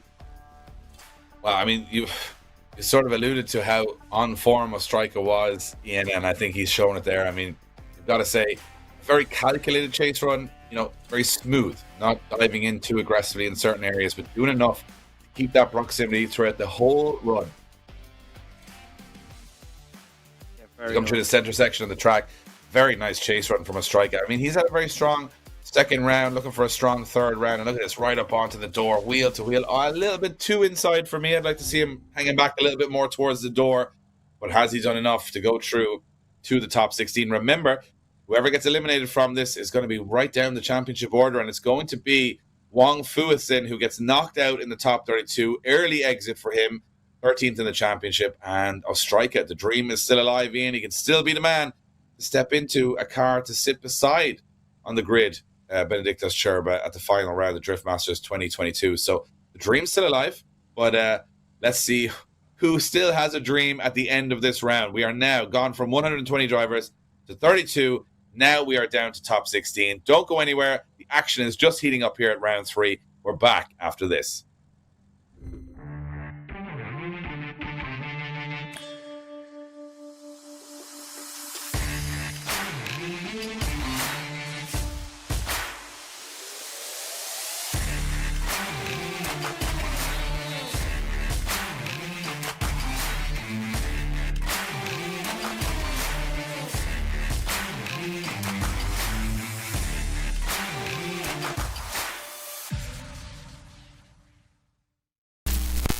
LIQUI.EU produce standalone engine management technology with a range of products that allow you to unleash the power of your engine. Renowned for quality, reliability and value, our easily installed ECUs come with numerous motorsport and engine protection features, giving complete control of your engine's power and performance. Plus, our tech support team are available 24 hours a day to help you create the perfect solution for your engine setup. To see our full range of products and for more information, visit LIQUI.com.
Ladies and gentlemen, welcome back to round 3 of the Drift Masters Virtual Championship. It's getting hot and heavy. We're into the top 16 drivers vying for those 3 podium positions and a chance at heading into the final round.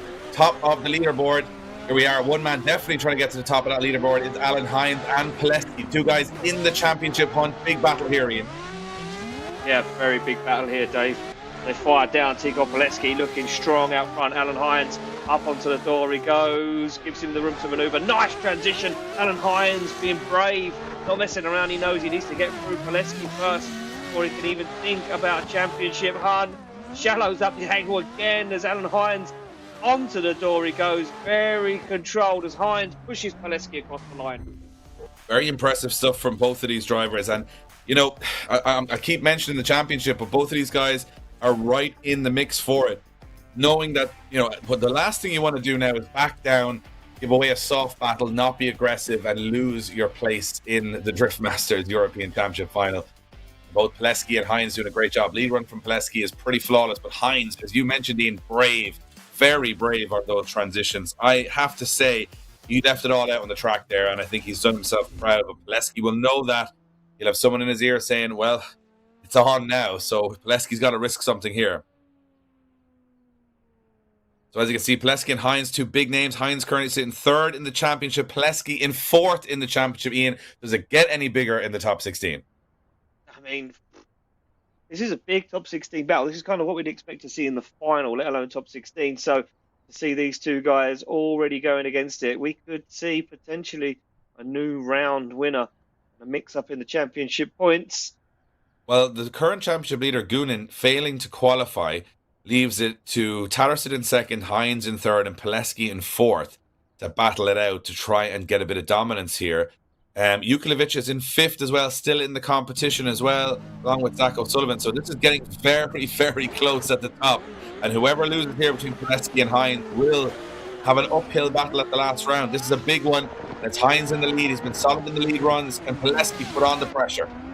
Wow, nice initiation from Alan Hines. Flicks that car to angle very quickly and with ease as Pileski waited for him to set himself up before making the move. And now Tico Pileski starts to make the dive, starts to mirror Alan Hines' moves as Alan Hines shallows up massively, coming through that long pull between those two front clipping points. Nice transition back up onto the foot brake. He goes. Pileski's with him. Pileski goes for the front wheel and onto the rear wheel he goes.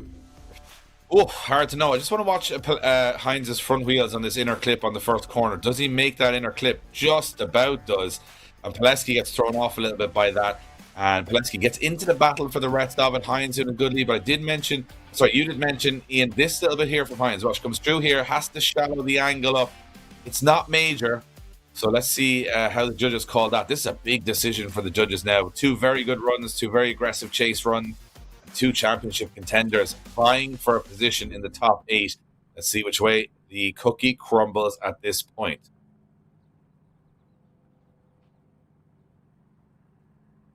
And just taking a casual look at the lake, both guys trying to take the nerves off. And look at this big decision in. Wow. Pileski gets the win, and that will leapfrog him ahead of Hines in the championship. How far? Well, that will depend on how far Pileski goes, but that's a big, big moment for the championship. Yeah, very big moment for the championship, and not one that I see coming for a while. Oh, here we go. We go back to the start line again for another big battle lining up. And it will be Zach O'Sullivan to take on Storosev. Russia versus the USA. And again, you can see Zach O'Sullivan back off that start line, starts to creep as the lights light up. Storosev in that Mark IV Super as well. Bumper to bumper on that initiation. This one going to be hot and heavy. Both guys hungry for a win here. Zach O'Sullivan, though, falling back a little bit. We know the pace and the power and the grip in that Mark IV Super of Storosev. As he fires down that front clipping point, you can see O'Sullivan wavering a little bit. Now dials on the angle, dials on that proximity, starts to turn it up. Storosev fires into the outside zone. Zach O'Sullivan gets onto the side, onto the front wheel, across the line. Getting pretty hot and heavy here in the top 16 for sure. And Storosev not in the championship fight at the moment, but Zach O'Sullivan very much in the championship fight. And I mean, from where I'm sitting right now, O'Sullivan, has a bit of pressure on Storosev, but Storosev looks to have a very, very dialed in car. He looks good on this course. O'Sullivan doing what he does best, staying smooth, collected, not making big errors.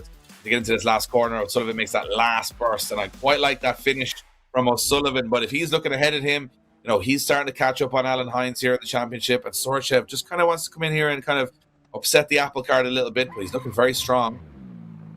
Also got cool underglow on his car, which always counts for me. Yeah, certainly. Cool looking car. Zach O'Sullivan now in that lead position. Storosev into that chase. Also, they're both in Mark IV Supers as well, which would never happen in the real world, because these cars would be worth like €1 million. So Zach O'Sullivan throwing it in, and look at Storosev from the off, starting to make a move onto the door. O'Sullivan a little wobble through the first corner, but he keeps it smooth. He's collecting the Storosev, trying to start making the move, and he does, right up onto the back bumper, almost making contact. Big angle from O'Sullivan, upsets Storosev a little bit, but he deals with it. They come down at those last 2 corners. Look at this, Storosev getting right back into the business here of O'Sullivan. To that last corner they go. Storosev looking very strong here. Could we see another big upset in the championship? Wow, incredible run there from both those guys. For me, Storosev in that chase was just brave. There's no messing around. Did take a little too much of a risk there and a wobble in that chase there on that transition. Zach O'Sullivan really tried to throw him off with this one. Look at this big angle. We're seeing Storosev fires down on the. That's back it. Dorochev, though, from there on out, starts to calm the nerves, starts to find the zone. Zach O'Sullivan puts the rear wheels in the outside zone across the line. Dorochev on the side. Oh, I'm not sure, Dave. This one a tough decision for the judges once again.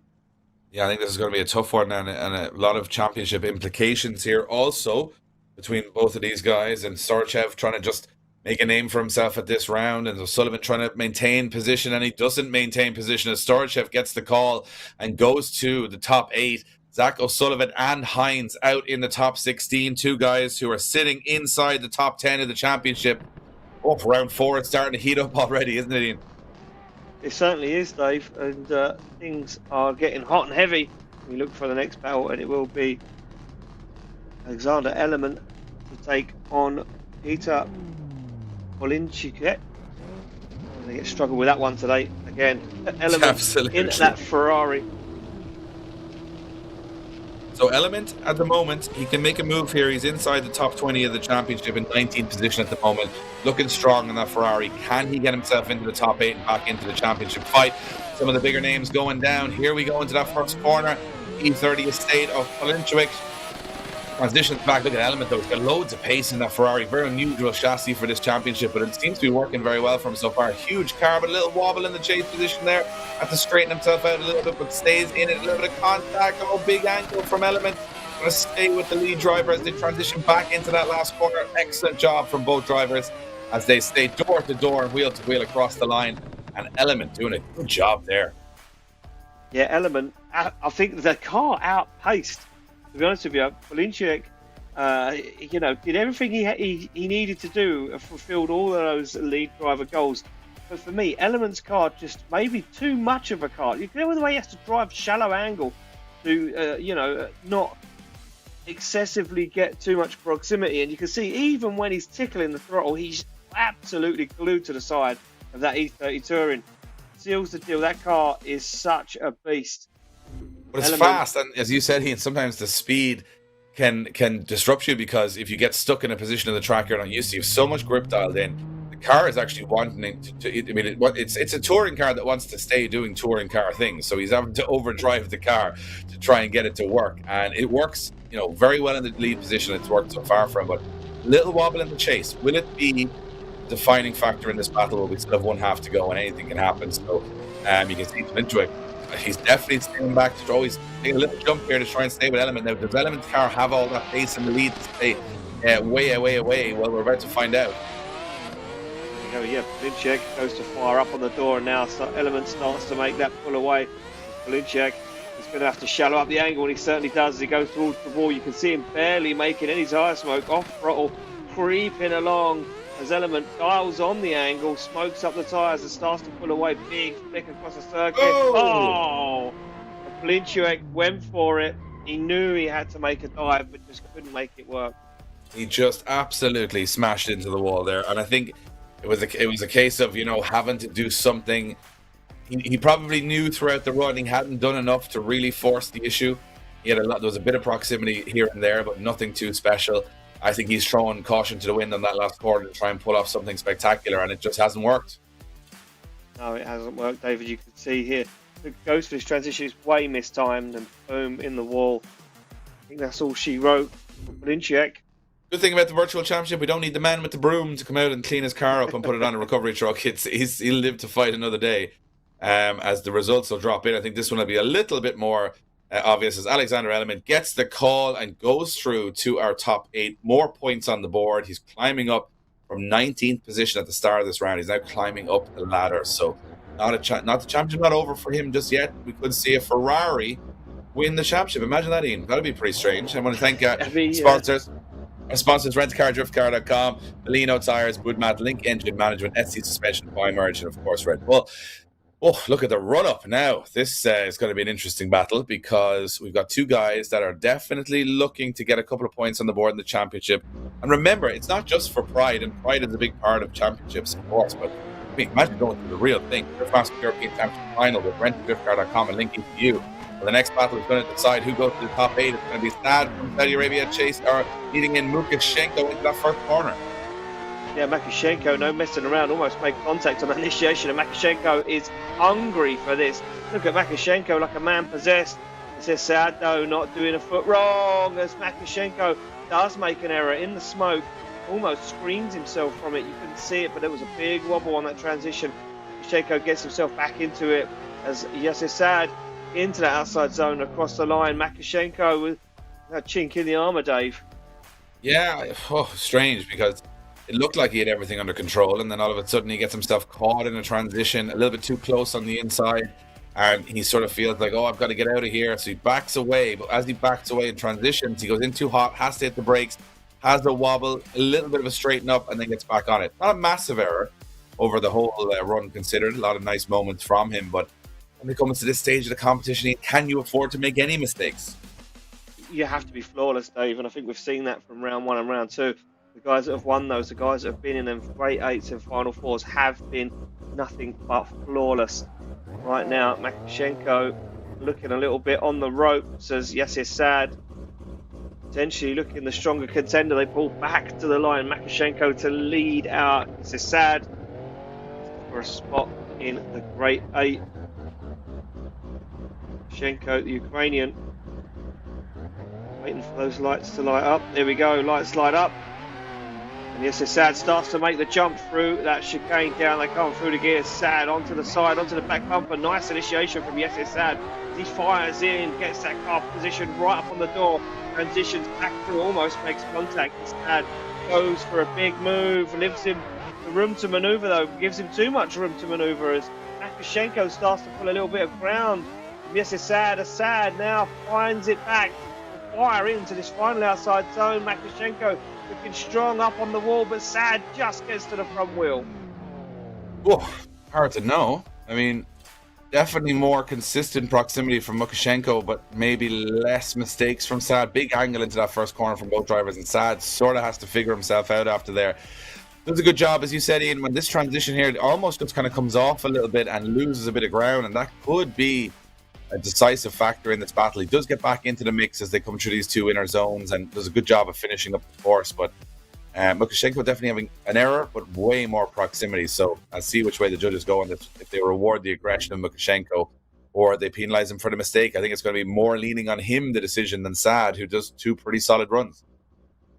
Yes, there we go. I think we could see the Saudi Arabian driver take this through to the great 8. I think Makashenko, that error in the chase, just not doing enough. Here we go. Decision's in. It's a split decision, and it goes to Sad. So we are assuming from that mistake from Makashenko was enough to knock him out of competition. And another big name in the championship drops out in the top 16, and Sad goes on to the top 8. He's having a good run of things at round 2 and round 3. Incredible stuff from all of these drivers.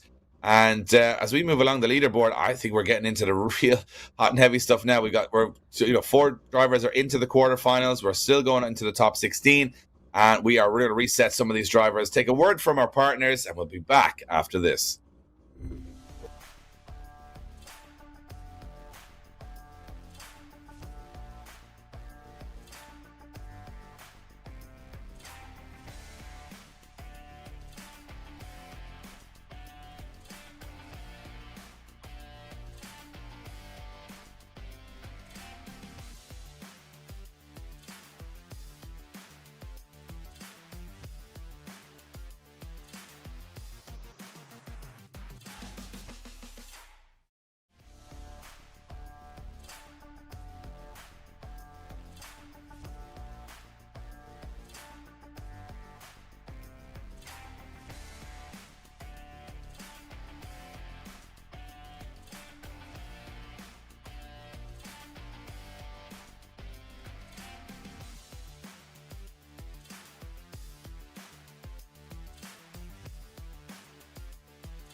Ladies and gentlemen, welcome back to round 3 of the Drift Masters Virtual Championship. We are deep, halfway through the top 16. Big names dropping out. Some people making some big names for themselves. 2 guys that want a spot in that top 8 are Poland's Braun and USA's Craig Fulham. Mark 3 Supra versus S14. 2 guys looking very strong in the top 32. Can they get to the top 8? Here we go. Yeah, here we go. Craig Fulham looking for a little bit of redemption, some luck. Just to go through Grom first, though, and the Polish driver not messing around. Onto the door, onto the rear bumper. Fulham, big angle, transitions. Oh, Gron goes for a brave one. Tries to get a little bit cheeky on the inside there as Gron not messing around. Now he starts to waver, starts to wobble as Fulham gets himself onto that wall. Gron dials it in. Gron looks scrappy in that chase position. A little bit scrappy is right. I mean, he's got away with it in his last battle, but Fulham with a very wide on the initiation. It's almost perfection through that first corner from Fulham there. As Gron, this is the problem when you're making mistakes in the chase run and the lead run is absolutely flawless. Everyone's focus is on those mistakes, and Gron does a good job, but he dives in maybe a little bit too much there, wobbles Craig Fulham a little bit with some contact. They both stay in it, to be fair, and in my position right now, still a lot to play for, but that last wall run from Fulham was inch perfect. Gron doing a good job of keeping in the mix, but Fulham looking strong. He had a bit of dip of form at the start of the season, now starting to look more like he did in last year. And, I mean, anything can happen. We've seen a couple of guys get to the last, so many corners on this course. It's heartbreaking. You get to the last corner, you hit the wall, the run is over. So, hopefully, we see a clean run here between both these guys. But Fulham is going to have to push in that base position. Going to have to get on the door. Gron is going to have to tidy up some errors and put in a solid lead run. Here we go down through the gears. Gron fires in, big angle initiation, kind of leaves Craig Fulham asking a question. He can hang with Gron, the Polish driver. Oh, look at that from Fulham. That absolutely naughty transition shouldn't have even been allowed. How did he make that one work? Gron shallows up the angle, tries to pull away. Gron now dials back on the angle. Craig Fulham hangs with him, waits for the transition, gets it done. Looks like Fulham doesn't have the pace, but then starts to squeeze and hits the back end of Gron's S14. Yeah, there was a moment there I thought it was going to be both cars in the barrier, and that was because Craig Fulham playing with fire with the transitions. Watch this, comes in very close, gets away with it, and gets up onto the door. Incredible aggression here, and then watch the transition again. Perfection. So I think from my perspective, Ian, Fulham, he's taken a risk here, but he's made it work. Yeah. I mean, that transition, that 2 transitions he made were just incredible. And then this, dialed on contact on the rear wheel. Is it enough? I'm not sure. Gron was pretty consistent over the 2 runs. Gron is very strong, but I think that Fulham may have had he risked it. I think he could have gone either way for him, but he just about got away with it. He didn't make a lot of contact with the lead car. I thought he was going to clean both cars out of that run with those transitions, as you rightly said, Ian. It's tough to get away with them, right? It's so close. But the judges are going to have a look at it, and they're having a deliberation here. Yeah, this one not as clean cut as maybe we would have first have assumed. Of course, here we go. Decisions in. And it is a decision for Craig Fulham. A little bit of a split decision from our judges. And it looks like Gron got one vote for one more time, but it's not enough as the overwhelming majority go for Craig Fulham. He moves on to the top 8. Now, big one in the championship here. Gardner versus Patterson. Patterson back into the mix after a disappointing lack of qualifying at round 2. Came into this round sitting second in the championship as the defending champion. Right now, it looks like it could be Brandon Gardner in 7th position, looking to turn the knife here, get himself into victory this round. Let's see what happens. We go into that first corner. Big angle from Patterson as Gardner has to get that Infinity up onto the door. Nice chase run so far from Gardner as they go wide to the wall. Patterson scrapes the spoiler along the wall. Big angle from both of these guys as they try and decelerate to the 2 inner zone.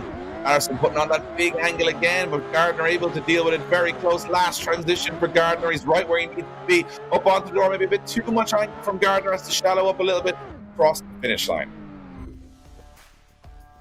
Well, very, very clean. Probably the cleanest chase we've seen. Look how well the Gardner positions this car. The lead was incredible, but Gardner, just take note of how he never even hit the barrel or drop wheels on the inside on these transitions. Look at this. Gets nice and close, waits, perfectly timed. And for me, that is cleaner than having the front of the car over the red and white curbing. for me, that shows that Brandon Gardner is an exceptional driver. A little wobble there, maybe a little bit of contact onto the door, but Brandon Gardner doing a very good job in that chase position. Yeah, I think maybe just the size and the weight of the car in the last transition just over-rotated a little bit more than he would have liked, but he has put in a solid lead or chase run. Patterson's going to have to push here. He's going to have to leave it all on the track if he wants to defend this championship, if he wants that big prize at the end of the year. RentADriftCar.com and LIQUI, he's going to have to go for it now. Yeah, he certainly is, Dave. He's going to have to hang it all out there. Brandon Gardner in the lead position. Rhys Tatterson goes for the back bumper already now. Rhys Tatterson see what Gardner did in the chase. Can he repay it? Going to try to, as Brandon Gardner puts down a very nice lead line at the moment. Tatterson, nothing spectacular, no brave moves happened yet. Oh, as I say that, it starts to squeeze as he pushes Brandon Gardner to the outside limits of the track. Gardner gets deep in the outside zone, but Rhys Tatterson down, a little wobble, some contact, and Rhys Tatterson on the ropes. Yeah, I mean, as you mentioned, I mean, he played it a little bit tactical at the start, not wanting to lose the run through the first corner. But, you know, as they transition here, good transition from Tatterson. He's up onto the door, getting nice and wide. But right about just here, this is where he starts to squeeze, as you said, gets up onto Gardner's door, does a good job here. He's taking a risk. He's not making contact. And as they go to the last corner, another excellent transition. But Tatterson here, again, maybe doing the same thing Gardner did. Got a little bit too much angle, hit the front wheel off the front wheel. Luckily, both drivers heading in the same direction with momentum. It doesn't cause too much of a fuss, but a tough decision for the judges here. Of course, Rhys Tatterson's video of him driving Peter Wiańczek's car now over 2.2 million views on YouTube, Ian. He's a YouTube star. He is a YouTube star, and he undoubtedly is deserved of that incredible day at the Jastrzębie Autodrome in Poland. And from meeting him in the morning, an absolute nervous wreck to what he was in the afternoon. Here we go, decisions in. Oh, what a complete split panel there. So one more time decision, Dave. Yeah, I think that's probably the right call. One more time, I would say, is the right call. Nothing that you would, sometimes you'll jump to a conclusion very quickly. I couldn't on those two runs. So that generally means that the judges are going to have to leave it to the smallest of margins. And sometimes it's easier to just say one more time. Let's see if they can work it out themselves. There we go. This is for a spot in the Great 8. Rhys Tatterson fighting at the moment. He knows that Brandon Gardner's up there. Tatterson going to lay down another one of those clinical lead runs. Tatterson, the higher qualifier, slot into position. Brandon Gardner looking to get some luck on his side. Starts to creep forward through that start line chicane. Here we go. Brandon Gardner to chase down Rhys Tatterson. Both flick the car left to right at the same time. Brandon Gardner once again makes that brave move, that brave dive onto the door of that S15. Oh, wobble for Gardner as he dials on the angle. Guys, almost backwards. That front clipping point. Brandon Gardner absolutely flawless in his chase position at the moment. Look at this move as he transitions. Tatterson into the outside zone. Tatterson looking cool, calm and collected. But Brandon Gardner is all over him. Yeah, they've stepped it up a notch since the first battle. I definitely think Gardner has stepped it up. And the initiation, Tatterson goes for that big angle. Gardner leaves it tentative. A little bit straight for me there, just on the transition. It's more of a rolling burnout. But once he gets himself settled in the battle, he does a great job from here on out. I have to say, two guys vying for the championship, very worthy contenders for this championship, in two very different machines. And you see here, Gardner did a good job of staying in this right till the end. Doesn't make the same errors as the first time he tried to chase Tatterson. A much cleaner chase. And nothing for me that was a wow, hair stand up on your arm moment, but he did enough to be technically on the board and probably technically taking an advantage from that first run. Let's see if Tatterson can go to an unfamiliar place. Will he take the risk or will he be tactical? That's the question he's got to ask himself now. I think he's got to take a risk here. I think there's not much more you can do to beat Gardner than go a little bit into the unknown. Yeah, I agree though. Rhys Tatterson really has to go out of his comfort zone now and try and force the win, not leave anything in the judges' hands. Gardner the lead, Tatterson to give chase. Here they come through the chicane.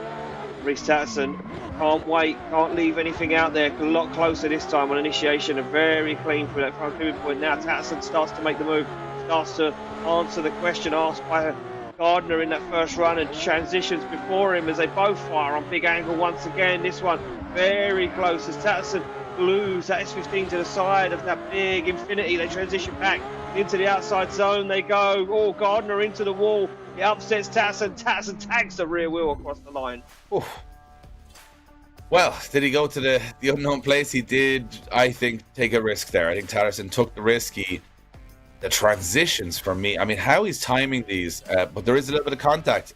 Does it upset the lead car enough? I'm not a judge. I'm not going to make that call. But if you're going to ask Reece Tatterson to go 110%, that's exactly what you got on that run. And bit of a stalemate here between Gardner and Tatterson, two guys, in the top 10 of the championship. Tatterson, the defending champion. That's the only error for Tatterson for me. A little bit of over-rotation at the end, getting a bit too much angle towards the wall. But the judges are going to have to make a call here. And sometimes it's nice, Ian, that we don't have to eliminate anyone or get anyone through. We can just watch it like you guys at home. Enjoy it. If you're watching on YouTube, if you're watching on Facebook, shout out to everybody watching from around the world. This is a very, very competitive championship showing the future of online esports drifting and at the highest level. And I'm enjoying every minute of it, Ian. Yeah, it's exciting times, Dave, and this championship born out of a strange situation. But here we go. Decisions in. Oh, and there you go. Wow. Reece Tatterson gets the win. Tatterson gets the win and goes through to the top 8. Gardner, though, you got to give it up for him. Couldn't have done much more. And it looks like that risk reward played into the favor of Tatterson, going a little bit hot and heavy. Judges like the aggression, and he's back in the hunt. Next up, two guys still in the hunt is Yakovlevich and Egorov from Belarus and Russia. Two blue S-Buddies about to take off from that Red Bull start line. Big shout out to RentADriftCar.com, who are going to be basically having a car available at all rounds of the Drift Masters European Championship for anyone who breaks down or has issues or wants to rent a car. And they're also providing the car for the final round for the winner of this championship. Big shout out also to LIQUI.EU. You think the technology in this game is advanced? Well, it's just as advanced in the real world with LIQUI.EU, where you can have launch control and have your straight shifting, you have all your parameters and limiters set. Check out LIQUI.com. Here we go. Egorov lead in Yakovlevich into that first corner. Oh, a little bit of a wobble from both trying to through the first corner. As Egorov now, and look at this, Yakovlevich putting the course dramatically with a bit of a wobble in the straight in there, and Yakovlevich has looked like he's on rails all the way through the competition, starting to make a few errors in the chase position behind Egorov. Coming through those inner zones, you can see Egorov now pushing right to the edge of the circuit. He get the rear end onto the wall, he can indeed, and Yakovlevich making up for some early mistakes with a strong finishing run. Well, tidy job. Look at this. The aggression for me from Yakovlevich is just insane. Dives. Look at that. Keeps pushing and pushing and pushing all the way through that first corner. Then kind of backs out, makes some choice dives down on the inside. And once he gets that proximity, he doesn't really lose it. And the aggression is just 110% from Yakovlevich as Egorov puts down a very nice lead line. They transition to his outside zone. And Yakovlevich is right with him, sticks it to the door. Very aggressive there from both of those guys. Yeah, but Yakovlevich is sitting currently 5th in the championship. He is only going into this round, 7 points behind Reece Tatterson. So he's got to stay in the hunt here, Yakovlevich. But he's had a bit of a wobble on that first run. Can he tidy it up on his lead run? Borov now will be looking for a little bit of revenge from there. Let's see if he can get himself into the mix. Here we go.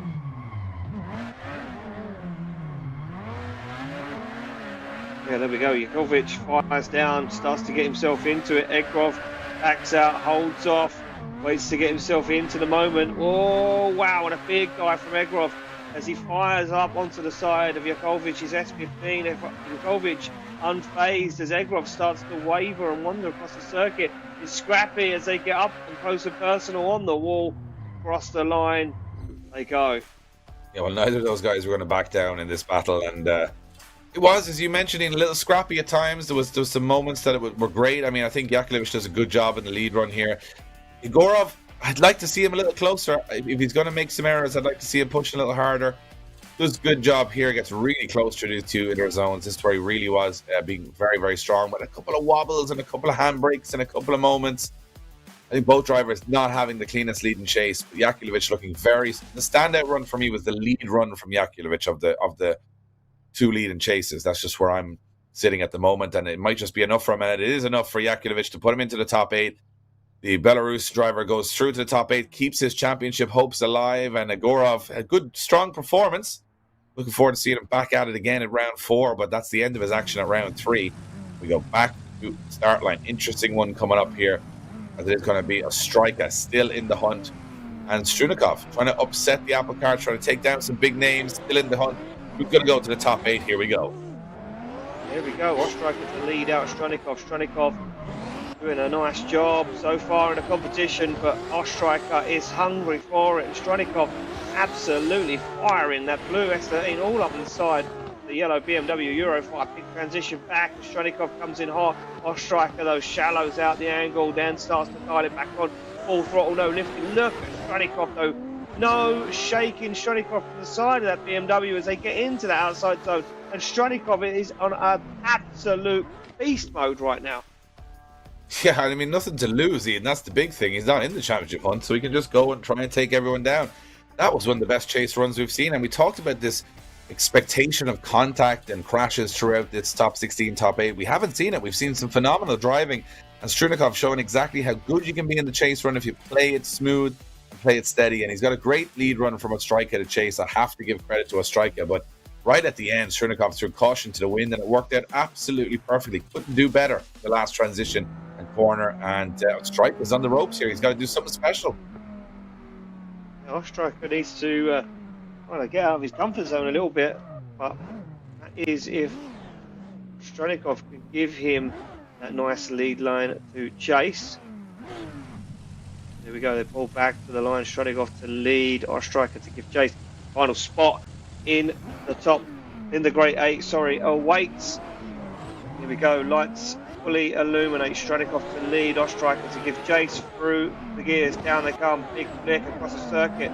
Strunikov, Ostriker waits to dial in on that aggression, on that proximity, shallows up the angle. Ostriker maybe not got the pace to hang with Ostriker, with Strunikov at the moment. Now starts to find a side of the S13 as they come through that front clipping point. One big transition coming up here into this outside zone. Ostriker gets himself up onto the side, but wavers and wobbles as they go wheel to wheel. Oh, I don't know. I mean, if you look at it on paper, Ostriker has got the credentials that should be walking through this, but Strunikov just on a mission, as you mentioned, in beast mode at this rate. You can see Ostriker really cutting the course to try and stay with that 180SX, and watch those barrels. He's just absolutely wiping through them to try and get that proximity.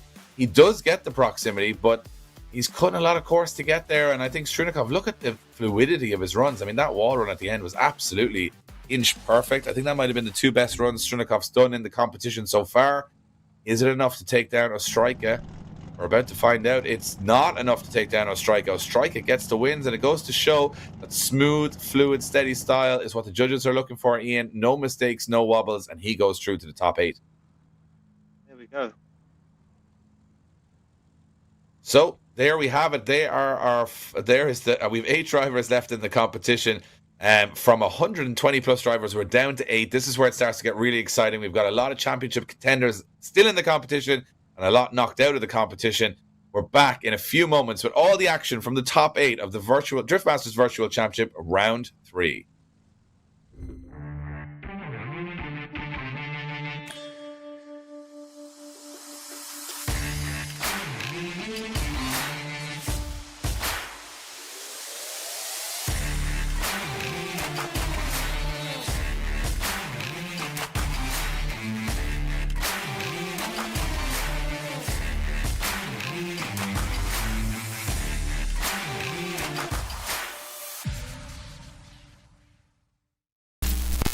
LIQUI.EU produce standalone engine management technology with a range of products that allow you to unleash the power of your engine. Renowned for quality, reliability and value, our easily installed ECUs come with numerous motorsport and engine protection features, giving complete control of your engine's power and performance. Plus, our tech support team are available 24 hours a day to help you create the perfect solution for your engine setup. To see our full range of products and for more information, visit LIQUI.com.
Welcome back, guys, to round 3 of the Drift Masters Virtual Championship, brought to you by RentADriftCar.com, VALINO Tires, Budmat, LIQUI ST Suspension, and Bimerg.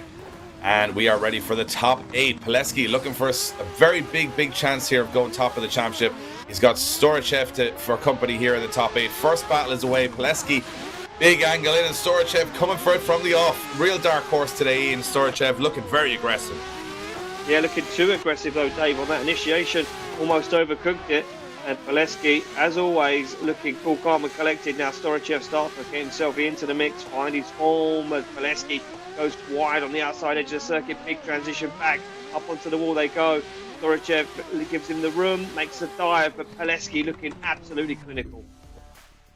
Pileski, I mean, he's at a position now in the championship where if he continues this form, he could very well win this. And from my perspective right now, looking like a real contender with Tatterson. But Storachev, I think what I like about him is he's definitely throwing caution to the wind. He's going out there trying to win the battle. He's not just playing make up the numbers. Great aggression here as they come through the inner zones. But Pileski so unfazed by everybody today. A really solid lead run, nice to the wall, and just I love the way his fluidity and his smoothness in that lead position. Just it's nice to watch. Yeah, he's very nice to watch. And look at this, judges looking back over and over it. That initiation really messed up Storachev, and he had to really check himself up, think about it, get back into it.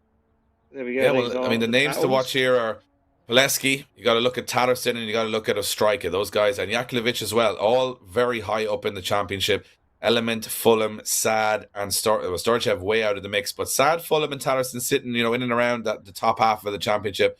I mean, I'd like to see the scoreboard. I'd definitely check your social medias, the Drift Masters virtual social media on Instagram, Facebook after this. See where the championship stacks up. I think we're really building towards a phenomenal finale in a couple of weeks' time.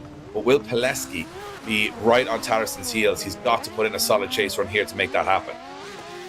He certainly has. As Storachev leads them both in, and look at that, Tico Pileski not messing around onto the front wheel on that initiation as Storachev gets himself up in on the throttle through that front tipping point.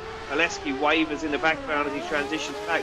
Both guys now start to pick up the pace, pick up the speed as they come flying down through that front tipping point. Storachev just can't seem to shake Tico Pileski right now as Pileski on the door and absolutely destroys any hope of Storachev getting further. I have to say that is the best chase run we've seen tonight.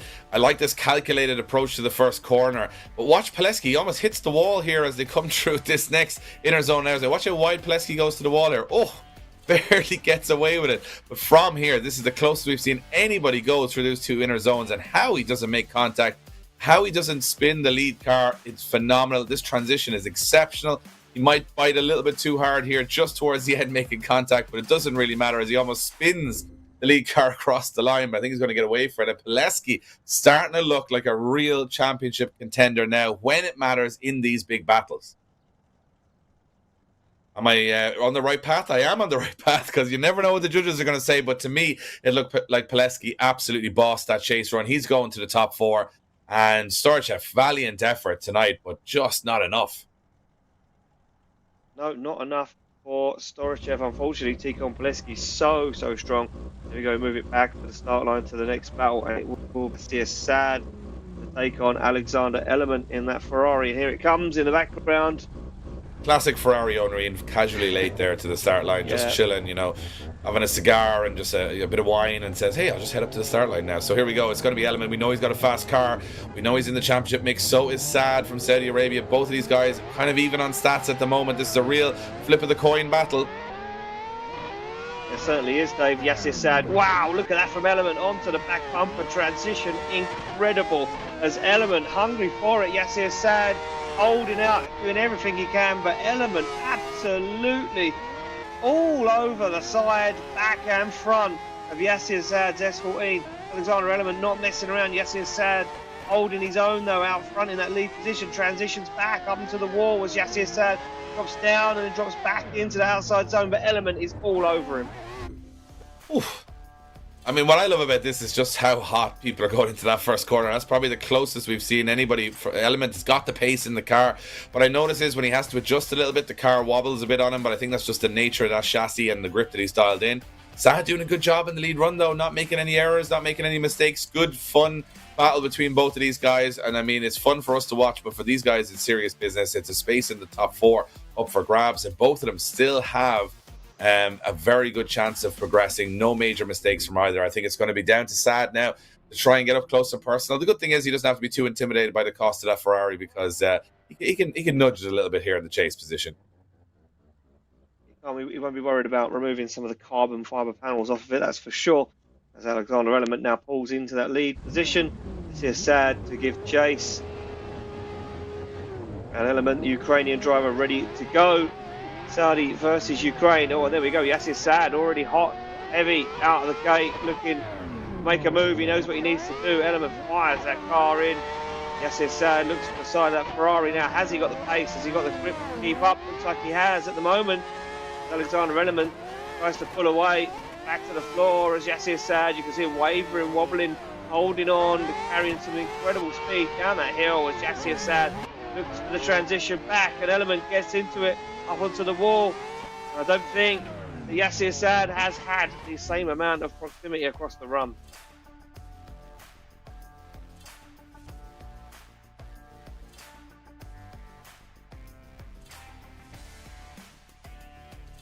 There we go, taking a look back at the replay. You can see Alexander Element getting himself into the mix.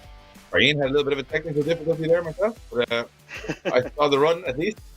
It was more technical difficulties for me than there was for both of the boys on track, because they were absolutely flying through that one.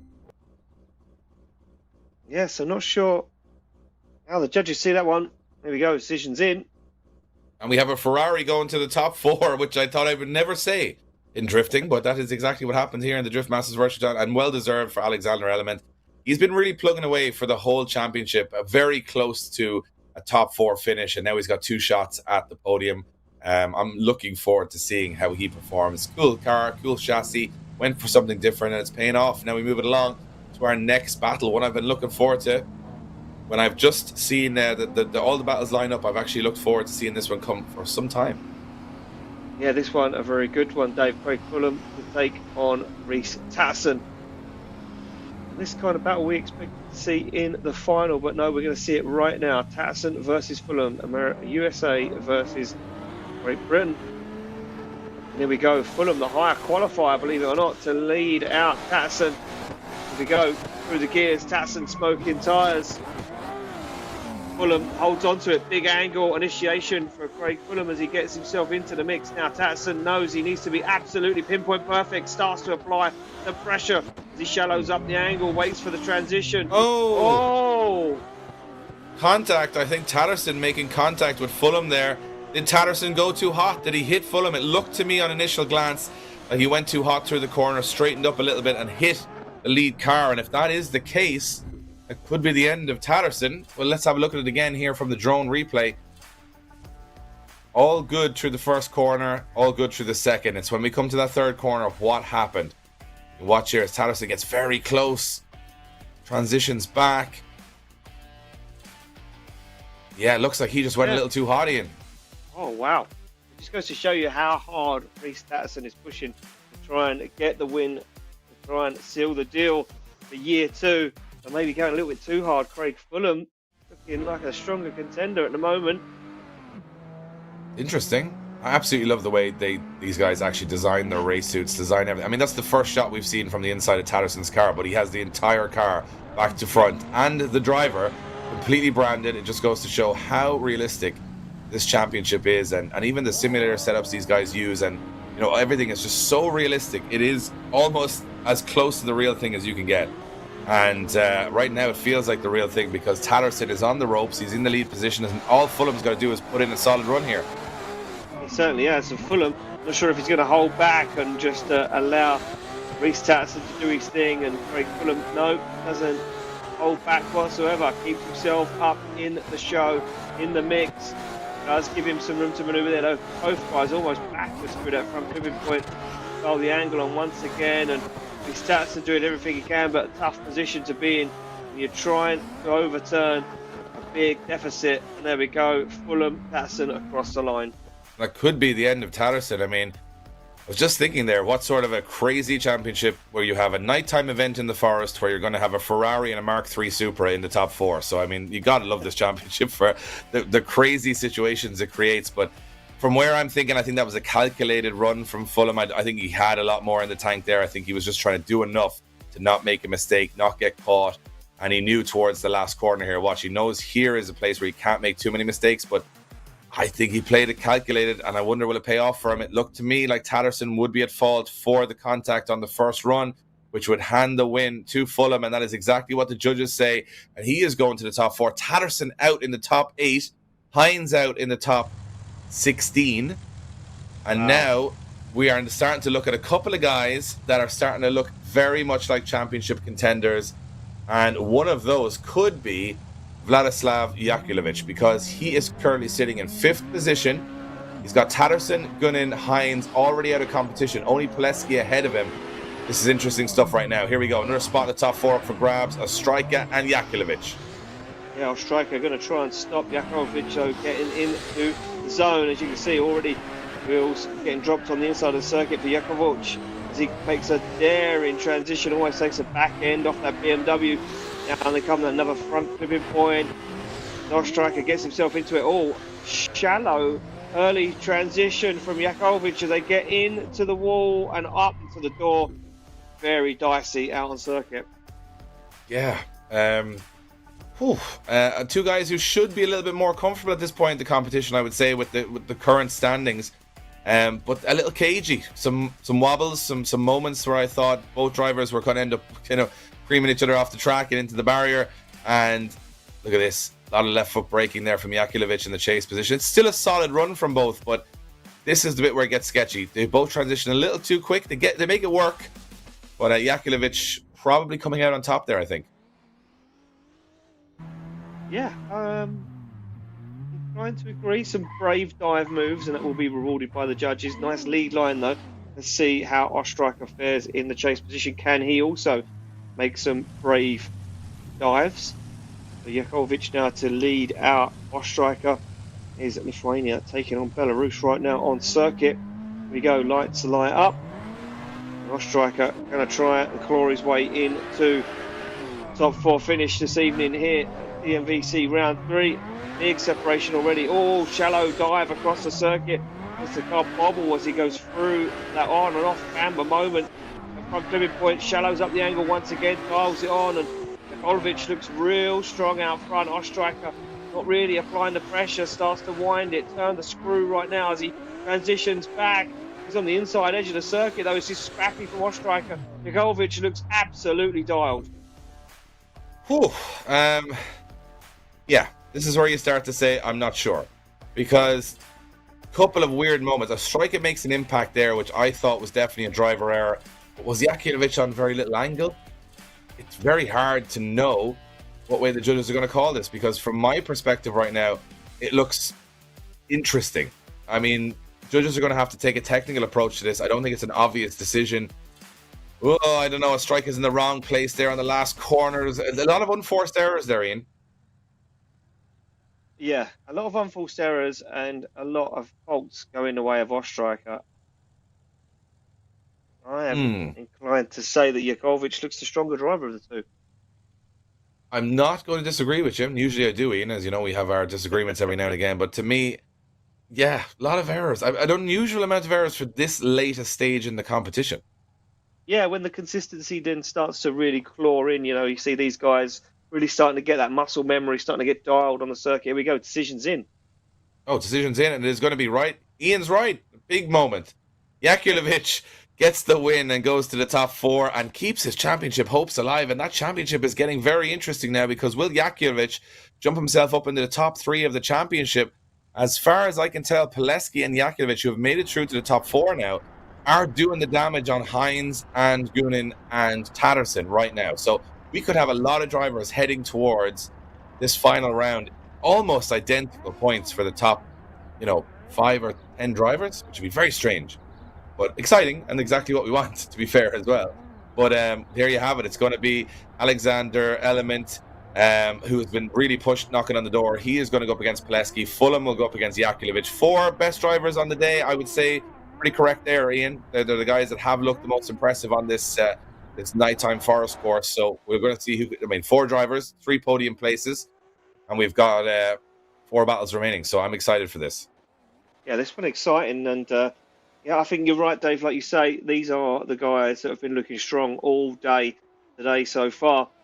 And I also want to give a big shout out to our title sponsor, Link Engine Management. Ian, I just want to explain to you how much technology is in the real world comparable with the virtual world, because, you know, on those Link ECUs, when you're coming off the line, you have got launch control, which reduces wheel speed. You have gear shift control. You can change gears without the clutch, which you can also do in the virtual world. You've got anti-lag to prevent the turbo lagging when you're changing gear. You've got boost control depending on the weather conditions. You've got limiters to stop the car blowing up, and you've got data logging just like in the virtual world. You have it in the real world. That's the technology Link ECU provide. Check out LinkECU.com. Here we go. Top 4 battle. Alexander Element against Pileski. Championship hopes for Pileski very much on the line.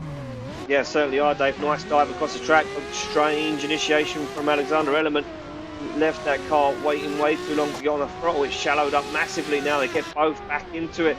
Pileski dials across the circuit, picks up that front pivot point. Element, though, on the side, on the door of that S14. It looks like Alexander Element cannot be shaken as Pileski transitions into this outside zone. Element with him. Element dials it on, squeezes the throttle, sticks it to the side of Ticon Pileski. You got to give it up to Element. He's got that car absolutely dialed in. Little wobble on initiation, though, I noticed as well. You know, he kind of straight lines in, a bit calculated, didn't throw too much risk at it. Pileski in that lead position, always looking incredibly strong. And watch this from Element. He starts to reel him in through these 2 inner zones. Lots of pace in that Ferrari. Big car to maneuver around this quite technical circuit. Pileski, though, he looks like he's a Skeletrix car. He's making the same lead run every single time. Element does a valiant effort, but if Pileski can show what he showed in the top 8, now in the top 4, he should be able to get very close here. He certainly should. So here we go. We know Alexander Element's car is very, very fast. This is for a spot in the final. Don't forget, spot in the final awaits. Who will it be? Ticon Pileski? Will it be Alexander Element? Element's car is quick now. Can Ticon Pileski keep up? Can he gain the advantage? Can he stick it to the door of that Ferrari? We're about to find out. Lights light up. Here we go. Ukraine versus Belarus. Off the line they go. Pileski, the chase down. Element flicks the car in. No wobble from Pileski this time as they come through that front pivot point. Nice transition, nice chase so far from Ticon Pileski as Element gets himself up onto the wall, flicks it across the track, and Pileski's right with him. Pileski's there. He's closer than Element was as Element drops wheels, has to come off throttle. Oh, makes a big mistake. There was contact. Will the judges see that as Pileski's fault as Pileski gets back onto the door again and across the line? Oh, I am not sure about that one now. Pileski, did he just jump too hard into it? Did he just go too aggressive? I think he may have done. I think he may have just pushed a little bit too hard. Yeah, it looks like Pileski just doesn't slow down enough, and that could be the end of that. Yeah, pushes him. He definitely pushes him. And there you have it. Element across the line. Pileski, I mean, we're both nearly in awe here, Ian, because he was so flawless right throughout the competition. He's made a big error here in the top 4, and that would hand the win to Element, who would go into the final. First time we've ever seen a Ferrari in the final of the Drift Masters Virtual Championship, and Element has been knocking on that door for a couple of rounds now. But here's a big moment. I mean, Pileski goes out. Don't get me wrong. He's still got great championship points in the bag. He'll be definitely aiming for 3rd step. But is that the way the judges have called it? It is the way the judges have called it. And Element goes to the final. Pileski eliminated from the competition. Wow. And that's a big upset. Even though Element's been so strong, we move on to our other top 4 battle. Jakulovic against Fulham. Fulham has been the man on the charge. Jakulovic has got to the top 4, but he's done with a couple of waivers, Ian. He's going to have to tidy that up very, very quickly now. And let's see if... Oh, let's see. This is a big one. I mean, Fulham is trying to claw back into the championship, but Jakulovic could do some damage here. He certainly could do. He's been on a hunt all day and he's been looking strong, but Craig Fulham will be looking to get himself in that final. We haven't seen an American in it yet. Look at this from Jakulovic, though, as he shallows up the angle. Up across the curb, very shallow angle. Jakulovic as Craig Fulham fires in big angle on those front clipping points. Look at this, dials it in as Jakulovic waits, get himself up onto the rear bumper. Across they go into the outside zone. Craig Fulham looking strong and steady. Jakovic gains that proximity across the line. Oof. Never a dull moment here in the Drift Masters Virtual Championship. That is absolutely for sure. I have to say, really, really impressive stuff from both of these guys. And Jakilovic's style at the moment, it's quite an aggressive, divey style, but he does make some wobbles in there. And Fulham's lead run was quite smooth. Jakilovic doing a good job of adjusting throughout the course. He's got a very almost Daigo Saito style in a very, like, you know, kind of jump towards the lead car. It's exciting to watch. Does a good job there. Fulham has to do some work here now in the chase positioning. A little bit of a, you know, playing around on the way back up to the start line. A little bit of intimidation going on. Yes, a mind game. Love to see it. I love to see it. Here we go, back on the line they are. It will be Fulham now to chase down Jakovic. And Jakovic hungry for a spot in that final battle of the day. Craig Fulham will be even hungrier, but big separation already has opened up. Jakovic fires that car in. Oh, and Fulham comes bounding across the circuit. That's the break. And now Jakovic looks a stronger contender as Craig Fulham just cannot get himself into the mix. Squeezes a throttle, finds the side of the S15. But now, oh, Fulham makes another big wobble as Jakovic transitions into the outside zone. Oh! And Jakovic takes a hit 3-4 times from Fulham, and Fulham falls apart. I think the moment just got to Fulham there. That's what it seemed like to me. Wow. I was expecting that to be a little bit more cut and dry, but Jakilovic did a good job. But Fulham just big errors everywhere, diving in very late. It was almost desperation towards the end of the run. And at this level, you can't be sort of hitting and hoping. You've got to be calculated. And I think Jakilovic is just looking very strong for the win here. Yeah, I think he is. I think he could be very strong for the win. He's been strong. He's been a good contender all day. Well, decision should be pretty easy for the judges. Well, let's see which way the judges do go. And we are awaiting the result for a spot in the final. It's going to be Jakilovic. And Jakilovic, who sits 5th in the championship coming into this round, now goes to the final. A big shake-up in the championship. And we are going to see a phenomenal set of battles to decide out the podium positions here today. It is going to be Jakilovic and Element going to the final very deservedly. And Fulham and Pileski. Now, Pileski's going to want to get that third position in. He needs as many points as he can. And that's the battle we're going to see next. And then we're going to see a final, which I think is going to be a very, very interesting one. But Pileski and Fulham, I think Fulham's going to be looking for a bit of revenge there. Fell apart a little bit in the top 4. And Pileski fell apart as well. Both guys actually making contact and making mistakes will want to take home a trophy. It is third step on the podium up for grabs. Will it be Pileski? Will it be Fulham? Pileski on paper has the stronger season so far, but Fulham's been having the stronger day. Let's see what happens. Well, here we go. They're both on the line and ready to go. Tikon Pileski, the higher qualifier, will lead them out. Craig Fulham to give chase. This is for the third step on the podium. This is for points, don't forget. These guys battling for points. This is a championship setup here at 2022 DMVC. The lights light up. Pileski gets ready to lead out Fulham. Fulham off the line, hot and heavy, ready to go. Hopefully won't make the same mistake again. Nice initiation from Pileski though, as Fulham now once again loses a little bit of the proximity, tries to get himself back into it. And Fulham once again just lost that ground. Oh, big transition for both those guys, but Fulham gets caught up in the moment. Pileski holds his own as he absolutely hammers the throttle to the floor. Through the transition he goes up into the wall, and now Fulham finds the side of Tikon Pileski's S14. Fulham strong there.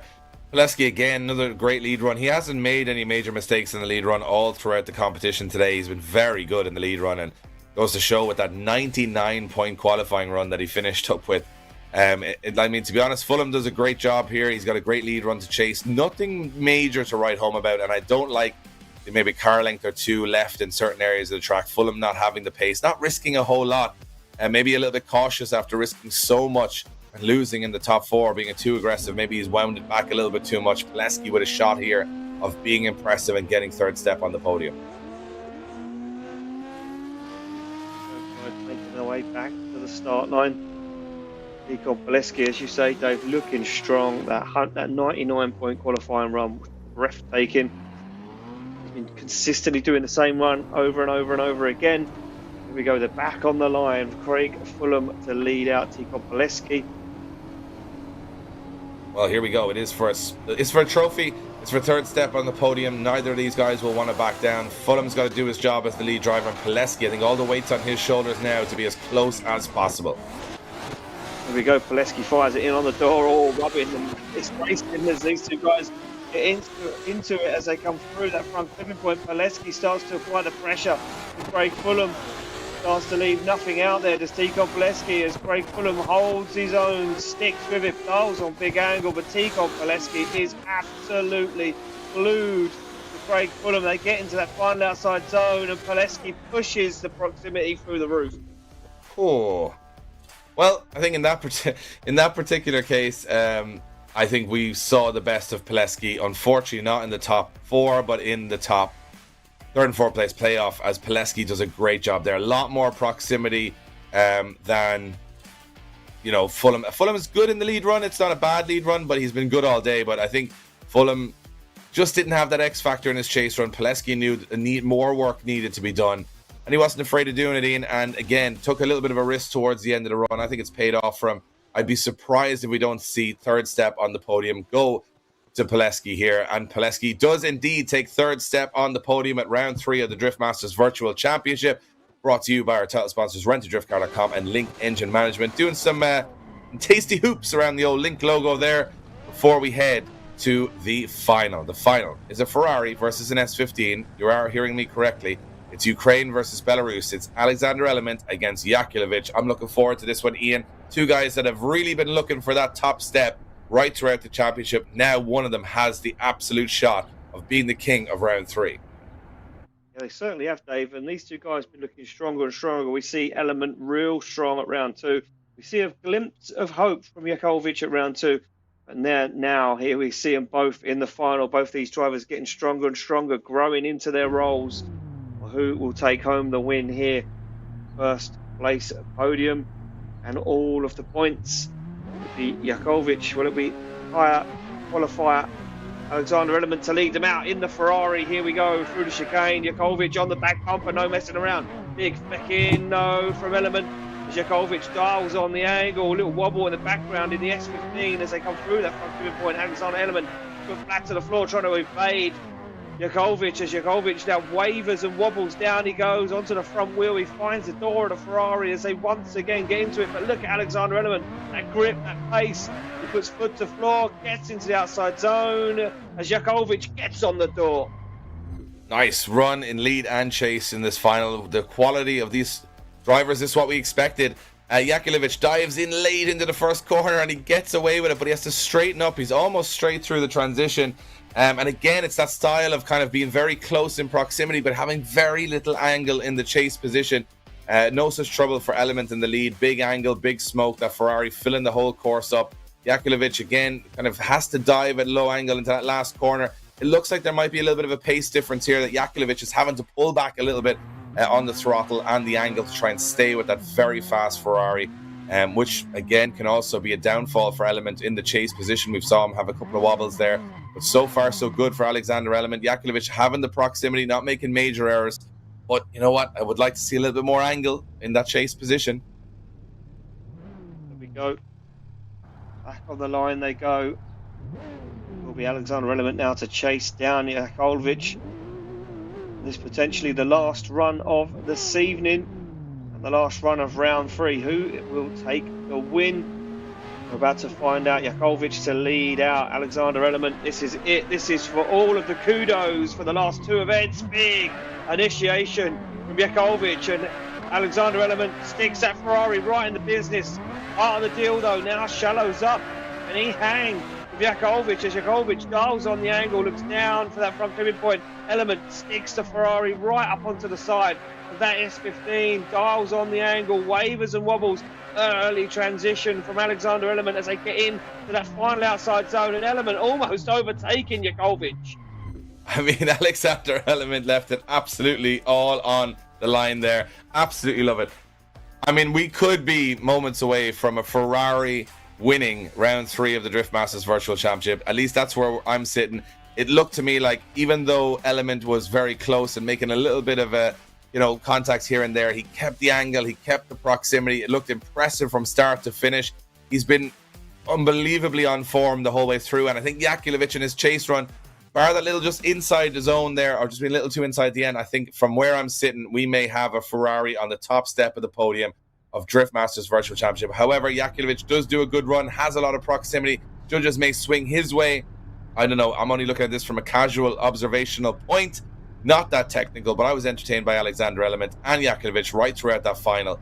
Once again, guys, I want to thank you for tuning in. We have one more big decision to make here that's big for the championship, to who will win the round 3 of the Drift Masters Virtual Championship. Remember, in a couple of weeks, we're back for the final, and it is going to be Alexander Element from the Ukraine gets the win on a split decision, and it is going to be Jakulovic taking 2nd position and Pileski taking 3rd place on the podium. What a night of drifting in the Drift Masters Virtual Championship. Absolutely loved it. Thank you to everybody for watching in on YouTube and on Facebook. Thank you to our partners, RentADriftCar.com, VALINO Tires, Budmat, Link Engine Management, ST Suspensions, and Bimerg. Remember, check out LIQUI.com. If you're in the real world and you want to get your car up to speed, you want to take out that 90s tech and make it run just like one of our top contenders here in the Drift Masters Virtual Championship, check out LIQUI.com. Also, check out RentADriftCar.com. One of these guys may be stepping into the real world, into the final round of the Drift Masters European Championship at the end of the season to take on the best in the business. There is your final results. Fulham takes 4th, Pileski in 3rd on the podium, Jakulovic takes 2nd, and Alexander Element, he is your winner. I mean, when he picked that Ferrari in, I would have thought, what a silly move to make. Well, he's laughing now because there is a Ferrari on top step of the podium. Yeah, an incredible drive from Alexander Element, and we kind of see it coming from round 2. We watched him progressing, same as Jakulovic. We see them two guys growing into this role as drivers, and Alexander Element, no surprise. I'm not surprised whatsoever to see the damage he done today. The track suited the car suited the track, and his driving style suited all of the above, Dave. What a drive from that young man.